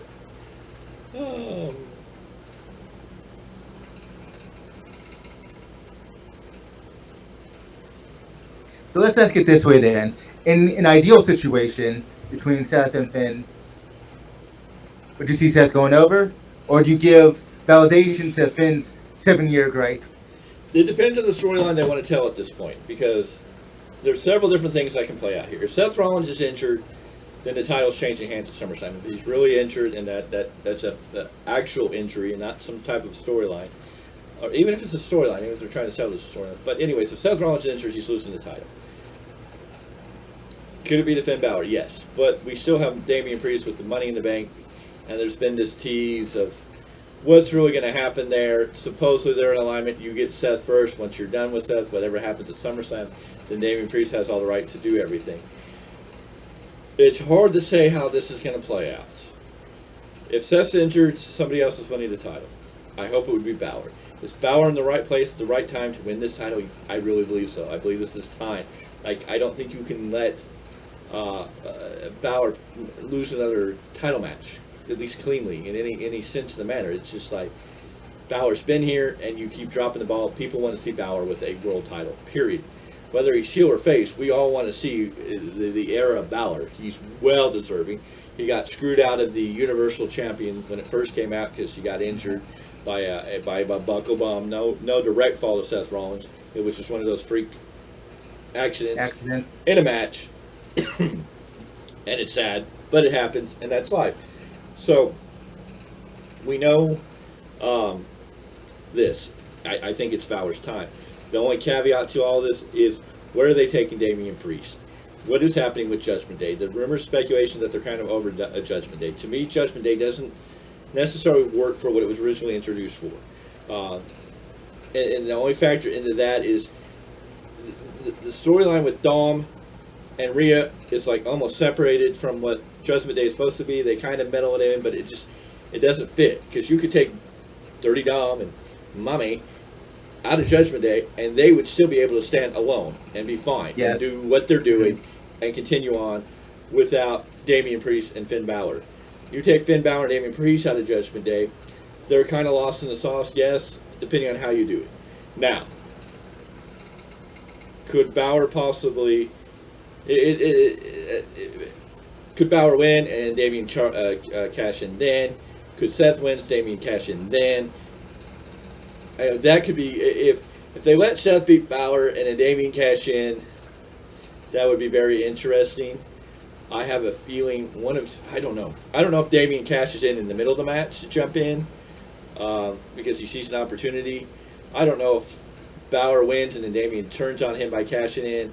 The only thing I can see, I think it should go to Balor and then Damian Priest can turn and we get a face Damian Priest. I think Damian Priest going face, of course that would be the end of Judgment Day, would be the right way to go. I don't feel Balor needs to go face yet. I think where he is and what he's doing is good work, and I don't want to see him. I love him as a babyface. That would bring back Demon Balor because that's more of a face character. But I'm like, as much as I love Balor, I don't really want to see Balor go face. I think he's doing great where he is as a heel, and even alone he could be a heel, and then you could do other things. Balor could team up with J.D. McDonough and other. He could create a whole new stable. And Balor is good with stables. So, I mean, he can go a whole different direction. Damian Priest, I think, ever since the pay-per-view in Puerto Rico, he's started that movement. He won the Money in the Bank. I feel like his direction is to go face now. I think he turns on Balor, cashes in. I don't know if it's the same night or whatnot, but I think Balor with the title, afraid of Damian cashing in, is a little better than Seth Rollins holding on to the title with Damian cashing in. Unless Damian cashes in that night and cashes, I don't know. I think Damian may be the next champion there. Sadly, I feel it's like a short run for Seth as the world champion, but I think the storyline pushes either Balor or Damian taking the title. And moving forward, if Damian does wind up, whether he wins, he's probably going to win the title at some point, but turns face, then there's the idea of some kind of reunification with Bad Bunny. Maybe getting kind of like that cool Damian Priest that we got earlier on. Oh yeah, that could be great and lead into many things, but I mean, of course, I don't know, because the other thing is I'm looking at Survivor Series, and I'm assuming they're going to have a War Games because they did so well last year. I don't know why they wouldn't do War Games again. And with AEW doing Blood and Guts, which is a War Game type of matchup, WWE doesn't continue a War Games match. And the only big War Games feud I see is a Seth Rollins, Sami Zayn, Kevin Owens, and somebody else against Judgment Day, either with Rhea in the match and you get a woman on, you get a Becky Lynch, for the Seth Rollins, Kevin Owens group, or maybe you make it a 5 and add another guy for each side. I don't know if you add Rhea in there, or if, Judgment Day brings somebody else. Maybe it's J.D. McDonough at that point, or somebody else in. Of course, Judgment Day can stay together with Finn Balor, Rhea Ripley, and Dirty Dom, and you bring somebody new in. This is where you could bring an Omos into the Judgment Day as the big, tall monthly. If Damian leaves, you got to have somebody of equal caliber that's going to fill that role. I understand your logic there. I just don't see it as a must. Well, I don't know anybody big that wouldn't have anything else to do. I'm trying to figure out what can you do with Omos if you take MVP away from him and put him in this new Hurt business, and Omos is left out there by himself. It's just not a good fit for him. Unless you turn Braun Strowman heel and make him join Judgment Day in some weird fashion. If you take Damian Priest out, I've got to find somebody it's still kind of... Damian Priest is the muscle. Whether they want to agree or not, Balor's kind of the leader, and Damian Priest is the muscle, and Rhea Ripley's the China. Mommy. Yeah. So, I mean, they've got the pieces there. So if you take out Damian, you've got to find somebody that can fit in that same hole. J.D. McDonough does not necessarily fit that hole, at least on the main roster. We haven't seen enough of him to establish anything about him. The only other option is if you bring back a Baron Corbin lone wolf-esque character. Like if they take him in and give him a quote-unquote bloodbath to rechristen him, which would probably help Corbin get back into that role. As I kind of understand it, I don't know the full storyline because, like I said, I weave in and out of NXT. I think they're really trying to revamp him in NXT. Yeah, I hear they're trying to revitalize maybe some of that lone wolf-esque character. But we'll wait and see. So I don't know. I want to say Balor and then Damian Priest. Balor, if Balor wins, it would be so great to see the dynamic between him and Damian Priest as they go forward, with Balor always worrying if Damian's going to cash in on him. And that tease can be there until that moment has to happen for whatever reason. But you can leave Judgment Day together for a little while until you pull the trigger on that. Damian Priest having the Money in the Bank only signifies to me. It signifies to me they're going to turn a babyface. So I have to say Balor's probably going to win this match. Seth Rollins may be injured or may need time off to go heal from some type of injury is what I'm going to assume. And it's fine. I mean, Seth Rollins can take some time off. Seth Rollins is not needed on TV. He's done great. I think he's earned some time off to go heal, go relax, go do something, go spend time with his baby, his child, and come back around, Royal Rumble time. He can take that time to go do whatever. You let Balor be the champion, Damian Priest lurking over him, and at the end of the year, or on your last match, or your last TV show of the year, you could have Damian Priest cash in on Balor and send us into, a Balor-Damian Priest feud at the beginning of the year leading up into the Royal Rumble, and go from there. Of course, I have to question this. If you do that, do you see, or can you see, Priest carrying the world title into WrestleMania? And if he wins it around Royal Rumble, or either lead up to or at Royal Rumble, I would think the next spot would be. Well, yeah, but I'm saying, can you visualize Damian Priest being the main event guy or one of the main event guys with the world title at WrestleMania? I guess it would really be what they build him between now and then. Because I could definitely see Balor headlining much more than maybe a Priest. Like Priest is there, and he deserves a title in the way they're writing it, but I don't know. See, I kind of have a slightly different perspective, only because on and off I followed his career since his Ring of Honor days. Yeah. So it's like I have more to go on than just his WWE run. Yeah.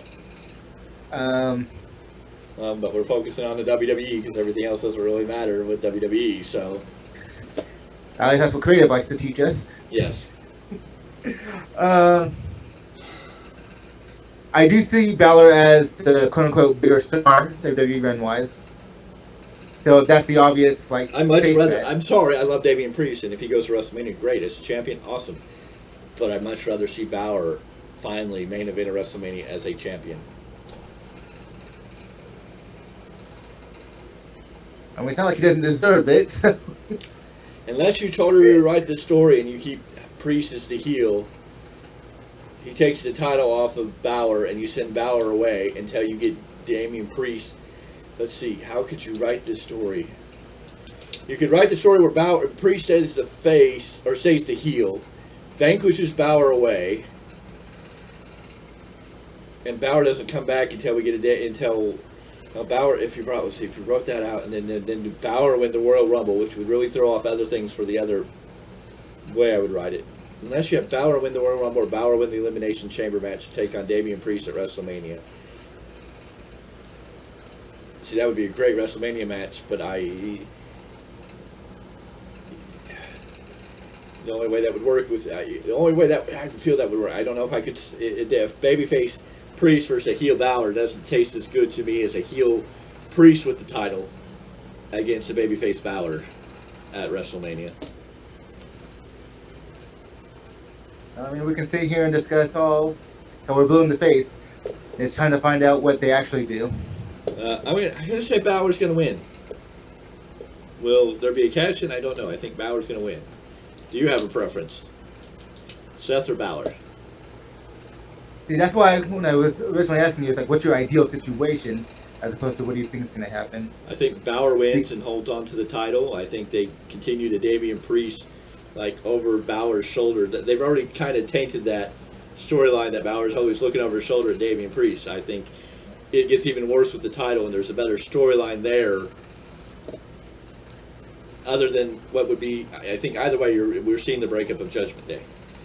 Because even if Balor loses, then Damian Priest is supposed to step in that role, quote unquote. What the agreement was like, you get the chance. Okay, you didn't do it. Now it's my time to shine.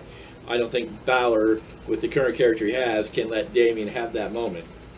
So unless we're going to throw out the title and Seth's going to continue to run with the title way beyond, and maybe even into the fact of maybe we have Seth Rollins as the world champion past Royal Rumble, and you have Damian Balor lose. Damian's about to cash in on Seth Rollins. Balor interferes and causes Damian to lose his cash in.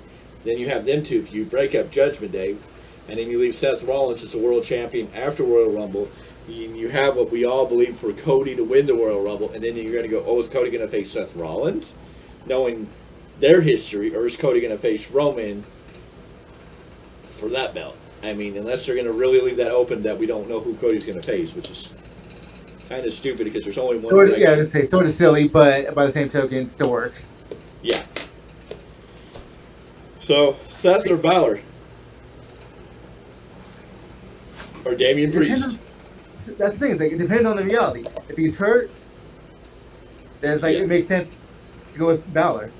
If that's just storyline or just behind the scenes nonsense to mess with fans and so-called journalists, it's I kind of want to see Seth hold on to it for a little bit longer. So now to give you a definitive, what's my prediction? Go ahead and go with Balor. Yeah. Well, that leads us into the biggest match of the night. The second of the biggest matches, one of the co-main events. I'm sure they're going to sell it as. And the match that has a lot riding on it. It just depends on what's going on in this next week. We're talking about Brock Lesnar, the Beast incarnate, versus the American Nightmare, Cody Rhodes. And this is pretty simple for me. I mean, it's going to be Cody. It is what the story's being written. They have his documentary coming out, I believe, tomorrow night. The Cody Rhodes documentary. You're not making this big documentary. You're not selling all these promos for Cody to lose to Brock in a rebound match. Cody's going to win. Now, with that said, I don't know what type of match it's going to be. We've heard rumors about a bull rope match. We've heard this going old school Dusty Rhodes style type of bullwhip match. That's a four corners match. Something that we haven't seen in a long time, at least in WWE. But none of that's confirmed. Right now we just have Cody versus Brock. All I know is this match, I think you have to have Brock come out strong and kind of beat Cody until Cody builds up the comeback. And then Cody, this just doesn't mean Cody's not just going to barely beat Brock. Not after his promo on Monday. This isn't about Cody getting his ass handed to him, and then coming up and getting Brock in the end.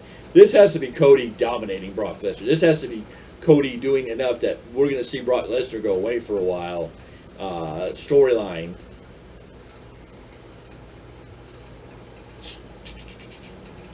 This means that, Cody has to have a definitive beat the crap out of, take out Brock Lesnar.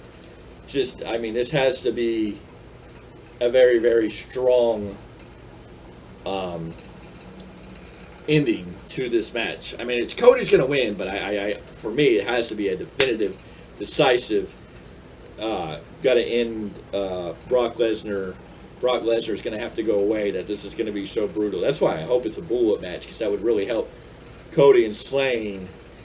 But this has to be the ultimate slaying, really. This has to be dual. Cody can get his ass handed to him in the beginning, but when Cody finally gets the comeuppance and the comeback and finally slays the beast, it's got to feel like a slaying. Like he killed the dragon. He beat the beast. He did. Definitively beat the beast. Not some just he gets by on getting his finisher off at the last second, 1, 2, 3. That it's just he's got to definitively finish off the beast. Yeah, pretty much everyone has said that. I'm in agreement with it. So, I don't know much more you can really say about it. It's we've all said it, we've all talked about it in one form or another. We just got to see it now. Yeah, no, it's got to happen, and that'll lead us in the next match. But Cody's got to do this to continue on, to tell the story, and the story isn't over. And anybody thinks the story's over, or it's not working out, or something's the story's there.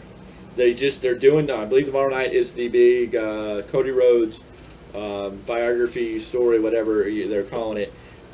And they don't wait. WWE is not going to waste their money on doing something like that if they're not really pushing the Cody story. And in the way, if you've heard the previews, it's about the Cody story.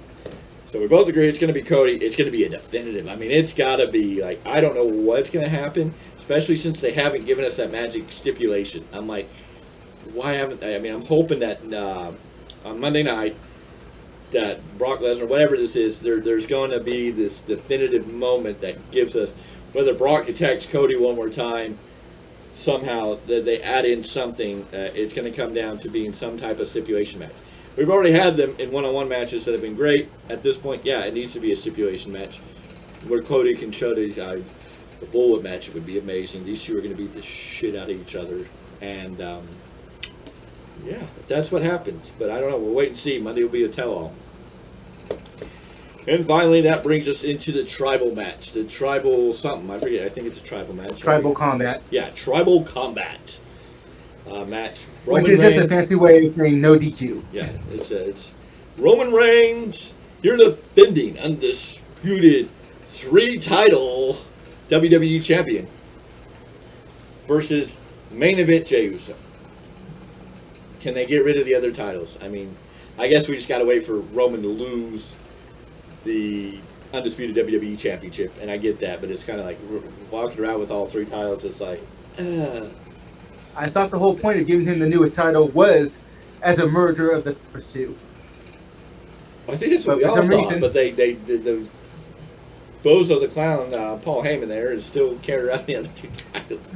So I'm like, I know. The only thing I know is they're going to carry him on until Roman finally loses to make it that much bigger, special, or whatever.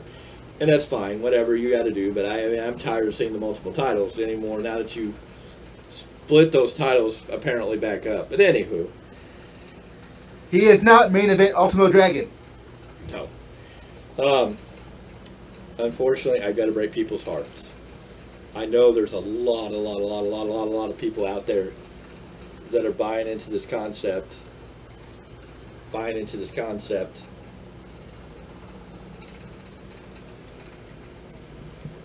What is going on? Why do I feel like... No, okay, cool. It's down there. All right, I thought I lost all audio or all mics and everything. Anyway. No, you're just fine. I hate to break hearts, but I know I have to break hearts, and there's a lot of people who want to believe what I call a delusional fantasy. Jay's not going to win. It's not the story. And yes, Jay pinned Roman in a tag match at Money in the Bank. I get that. He got the pin. That definitely puts him at the card, but who has Jay really faced that's on the same caliber level as Roman to really make him a main event player. He's a tag team guy. Yes, he had his moments in the beginning of all this that really pushed him to the side. He they gave him the moniker main event because he did hang in the main event, but he really hasn't one-on-one done anything with anybody else. That's going to continue that. And even if they say, oh, we're going to have him beat Roman, who does Jay face next for the title anyways? Would he just not lose it back to Roman, which would kill this whole momentum and destroy all the storylines that they really can gain from somebody who really beats Roman? As much as a fan wants to see Roman or Jay beat Roman, and I get it, he beat him at Money in the Bank, he pinned him 1, 2, 3, Jey Uso's over, great, but he's not the guy. The story is Cody. If you don't know that, I don't know where you're living. It's a fact of the matter. The story is Cody. It's Cody at WrestleMania. It's not going to be The Rock. We know this. The Rock and Grayson Waller having something to do at SummerSlam doesn't make any more sense, because if The Rock hasn't come to stand up to Roman, then why would The Rock show up to face off with Waller? Waller's doing what he needs to do to get attention drawn to himself and getting over in that fashion. He's poking a bear that maybe down the road something like that's going to happen. But right now, no, The Rock's not going to show up to deal with Waller. If he shows up at SummerSlam, it's to deal with Roman, but that's not even going to happen right now. That wouldn't make logical sense in the storyline to have him show up at SummerSlam to what? To stop Roman? But I'm sorry, Jay beats Roman. Who does Jay go after next? It'll be like a Kofi Kingston title match. It was what I figured with Cody, or with Kofi. When I looked at Kofi and said, okay, they're giving him the title, they get pushed in the corner, and they eventually lost it to Brock Lesnar, and it fell, the feeling of his title reign fell lackluster. It was a great achievement. I'm proud that Kofi got that moment, but it was not, how big is the moment if you kind of are just carrying it until you get it to here. And that's all Jay would do. And the only person Jay could lose that title back to would be Roman. I'm just sorry. Jay's not winning. Not winning the title, at least. He may win the match. Well, he can't win the match. Never mind, because it's a no-DQ. So Roman has to win, right, definitively to retain the title. How's that happen? They've really told an interesting story the last few weeks, that Jay's the selfish side, and that he's the one that caused Jimmy all this. Could this manifest in Jimmy turning on Jay?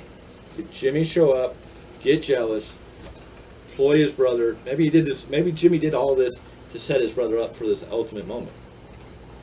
I mean, Jimmy could turn on Jay, rejoin the bloodline. Jay's out on his own, and Jimmy's back in the bloodline, and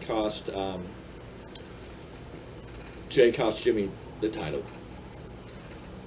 Could we see new people join the bloodline? There are other names in the Anoa'i, Fatu, Maivia bloodline that are out in the wrestling world. We know Umaga's son just debuted in, you know what promotion he debuted in? I forgot. I remember when we were talking about it, off camera, but... Well, he recently debuted in one company, so we know he's out there. They have the other two. There's another one in MLW. Jacob Fatu is in MLW. And then you have the Independents. Then you have Gorillas of Destiny in New Japan. Yeah, you have Tamatongo and... like I said, the Gorillas of Destiny. There you go. That's the tag team name. And New Japan Pro Wrestling. So there's a lot of names out there that could show up to join a new bloodline. Or Roman could pull anybody. I don't know who you could pull. But I'm assuming that Roman's going to do underhanded things to beat Jay. Jay's definitely going to come out looking strong. It's going to be dirty deeds. And we're not talking John Moxley or Dean Ambrose. But the fact of the matter is Roman's going to do something nefarious or have new people show up, or Jimmy is going to betray Jay. I would love for Jay to go over and win the title, just because it would be something new. It's a brand new star, from a singles perspective. But I completely agree with you. The story is Cody. And that's the only reason why I won't even give it a second thought. Yeah.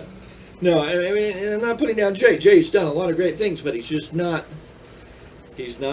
been built completely as the main event star.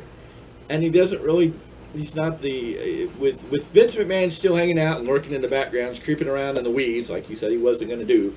But with him creeping around in the weeds in the background, what he's freaking doing, because he's hiding out in the shadows, lurking like a stranger, except probably right now, because I guess he had some major back surgery, some kind of spinal surgery. Yeah, he had some serious spinal surgery. It was supposedly a big deal.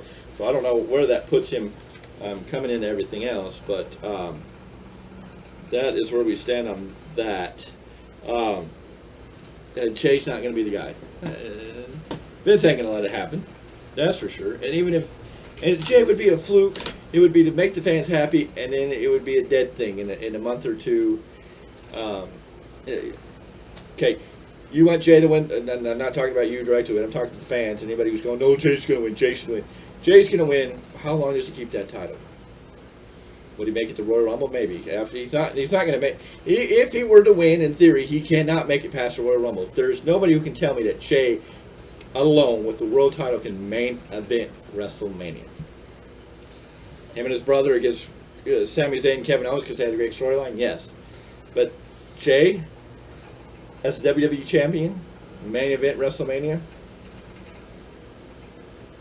I could see it, but again, not over the Cody story.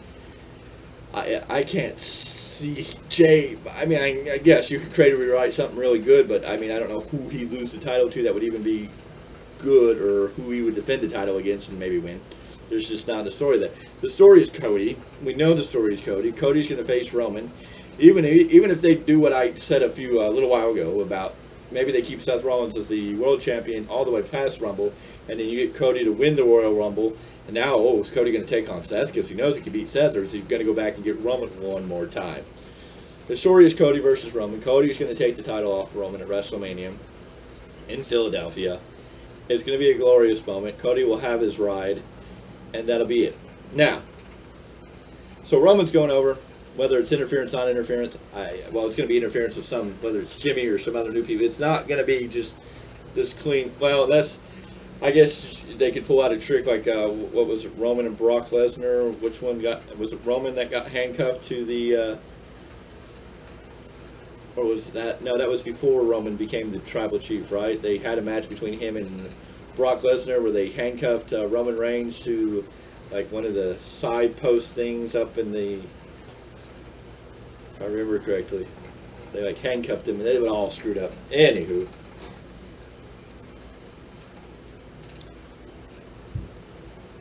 that's where I stand on that. Cody's the story. Cody's going to be. Oh yeah.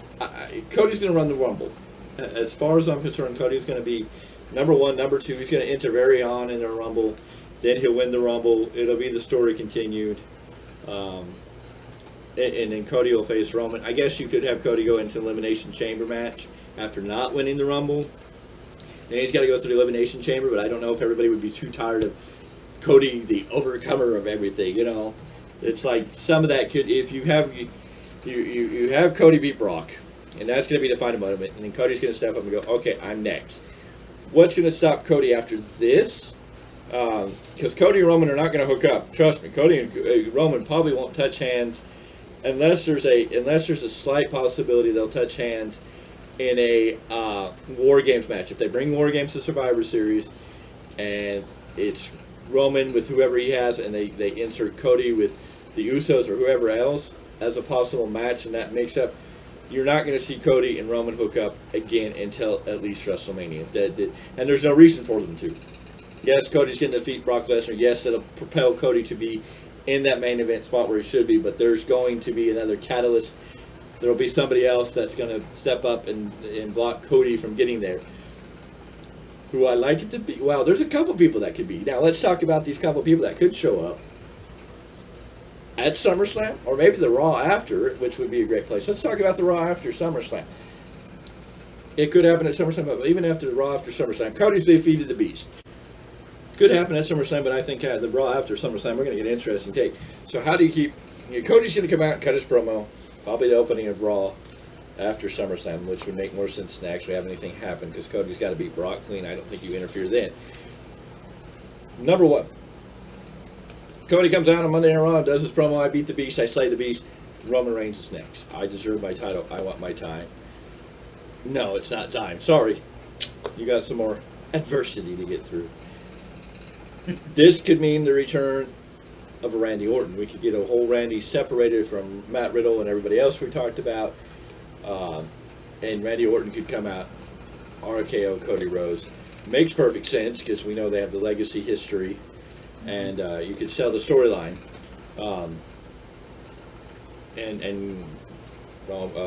Randy could be the heel. You could have Riddle play in and out, trying to figure out what's wrong with his brother Randy. I can't say Randy. Yes, there you go. I mean, you could sell that storyline in its own way, because I mean, yeah, you had RK Bro, and then if you have Randy come back and attack Cody, but not have anything to do with Riddle, you're kind of you're like, okay, you need to close one storyline. But I could see Randy Orton coming back and being the reason that Cody doesn't get right up into Roman's storyline. I'm 50-50 on that idea. It's a good idea, but then it leaves a lot with Riddle and Orton left open. And I really think the storyline there should be Riddle and Orton joining back up. But I really want to see Riddle turn on Orton just because I want to see a heel Riddle, because I think that's where he can regain that badass Matt Riddle and not have to be the goofball character that they keep giving us of Matt Riddle. Oh, you mean that cartoon character they call Matt Riddle? Well, the RVD 2.0 version of Matt Riddle. We all took RVD more seriously than we do Matt Riddle. That's true. I will give you that. Now, the other storyline on that is the return of Bray Wyatt. Bray Wyatt and Cody have a history. I forget right off the top of my head what their history entails, but we could have Bray Wyatt come back and go after Cody, and that would be an interesting way to bring back Bray Wyatt, keep Bray Wyatt heel, because that's what he needs to come back as. I don't care how over some of these people are. They don't need to be a babyface because they're over. It's kind of like LA Knight. I love LA Knight, and the reason I think we all love LA Knight is he brings a lot of that heel mentality of a Stone Cold Steve Austin. We love to love the bad guy, so I mean, he doesn't necessarily need. I mean, looks like they're going to start pushing him face more, but I'm kind of like, he doesn't need to really be definitive face nor definitive heel. He could be that tweener like Austin was, and I think that's where it's going to work best for him. If he goes too far babyface, I think he loses some of that lackluster that makes L.A. Knight who he is. Yeah. Yeah. But Cody, we could bring back Bray Wyatt to interfere with Cody on the Raw after. Yeah, I guess he could come on SummerSlam after the match is over. It's just hard to say. Here's what I will tell you. If Cody and Brock go on last, we're probably going to get a surprise. We're probably going to get something at the end. Somebody's going to come back. I don't assume their match is going to be last. I think they'll be second to last. It'll be right before the Tribal Combat match. Unless they do the Tribal Combat match at the beginning of the pay-per-view. The only places that match fits is in the beginning or the end. And that's just a matter of fact. Hold on, my TV came on. We got to cut there.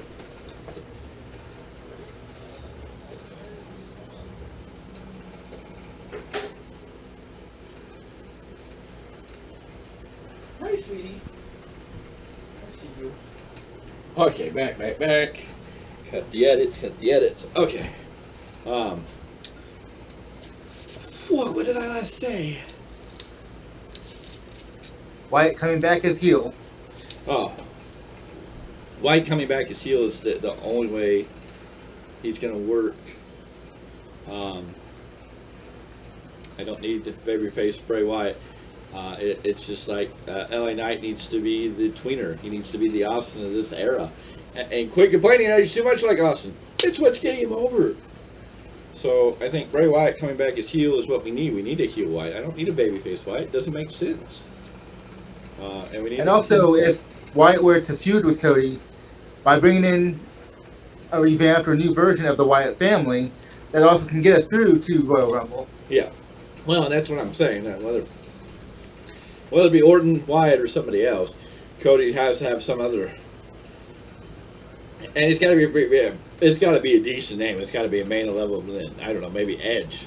Maybe Edge costs Cody the moving forward. Well, you don't want to versus Dominic Point 2? A secondary? No, that's done and over with and doesn't do anything to elevate either person. The only way that for Dominic and Cody to face one another, you would want Dominic. You would have to have Dominic to win to elevate Dominic a little higher, because Cody beating Dominic doesn't do anything for Cody. Right. But if you have Dominic beat Cody, it kind of brings Cody back down. So it's like there's no reason for them to interact. Do that at this time. I don't see any reason for Cody to interact with Judgment Day unless Finn Balor wins the world title, but it still doesn't make sense because Cody's story is the WWE title. That's the title. Right. That's the hint. It's the WWE title, the title that connects back to the Big Wing Eagle belt, the WWE title. Winning the WWE, the world title's lineage goes back to the Dusty belt, kind of. I don't know what lineage they're using with this world title. This is a brand new title for a WWE world title, and if it's separate from the big gold belt world title era, or if that lineage reintroduces with this title. I haven't looked that up really yet. I haven't figured out if that lineage continues. As I understand it, the current WWE World Heavyweight Championship is its own complete thing, not connected to the WCW NWA lineage. Well, in the world title. Okay, so it's a brand new title. So all the lineage goes to the WWE title then. Mm-hmm. So that's about Cody wants. That's about his daddy never got was the WWE title. But that's the story. Correct. People aren't paying attention to what's being said. Mm-hmm. I'm sorry to tell you, Cody wants the WWE title. He doesn't want the world title. I know once they introduced the world title and they were both, Cody was on Raw and it was on Raw, people were like, oh, he's going to face Seth or he's going to go after the world. No, Cody's told you he wants the WWE title. Right. Anyways, we've been at this for 2 hours, so. Editing can be fun. Anyways, so this is the weekly roundup. We've gone over Monday Night Raw. We've gone over Wednesday Night Dynamite. We've gone over Rampage. We've gone over SmackDown. We've gone over Collision. We talked about Survivor Series. We talked about news and rumors. We've talked about so much for the last little bit. I don't know how long this will be after editing, but that is what it is. We thank you for joining us. Again, like, share, comment, and follow along. We'll post the Facebook. Ring that bell. Yes, ring that bell. Ring that bell. Well, we definitely have the link for our Facebook group posted in the bio on the bottom here. We will also post this video to Facebook, so either way you can connect with us. Follow. Definitely follow. We need you all to follow. That's the game. So we can grow this channel, become contenders in the IWC, and eventually be the best in the world at this, because that's the goal and the target. Anyways, I am the big time. This right here is Paulus Clarke. And we are the Value of Wrestling. This has been the weekly roundup. Please come back here on next Saturday after SummerSlam for our reviews of the week, the news, and our review of SummerSlam and what we see coming forward. In the meantime, make sure you jump over on Spotify and find Miguel, Value of Wrestling. Catch up on all your New Japan Pro Wrestling. Get your fix or get introduced to New Japan Pro Wrestling, depending on where you come from. And otherwise, we will be here next week to do this again, as we will, hopefully, every Saturday, right here on the weekly roundup, brought to you by the Value of Wrestling, where we vow to put the value back in wrestling. Thank you, and good night.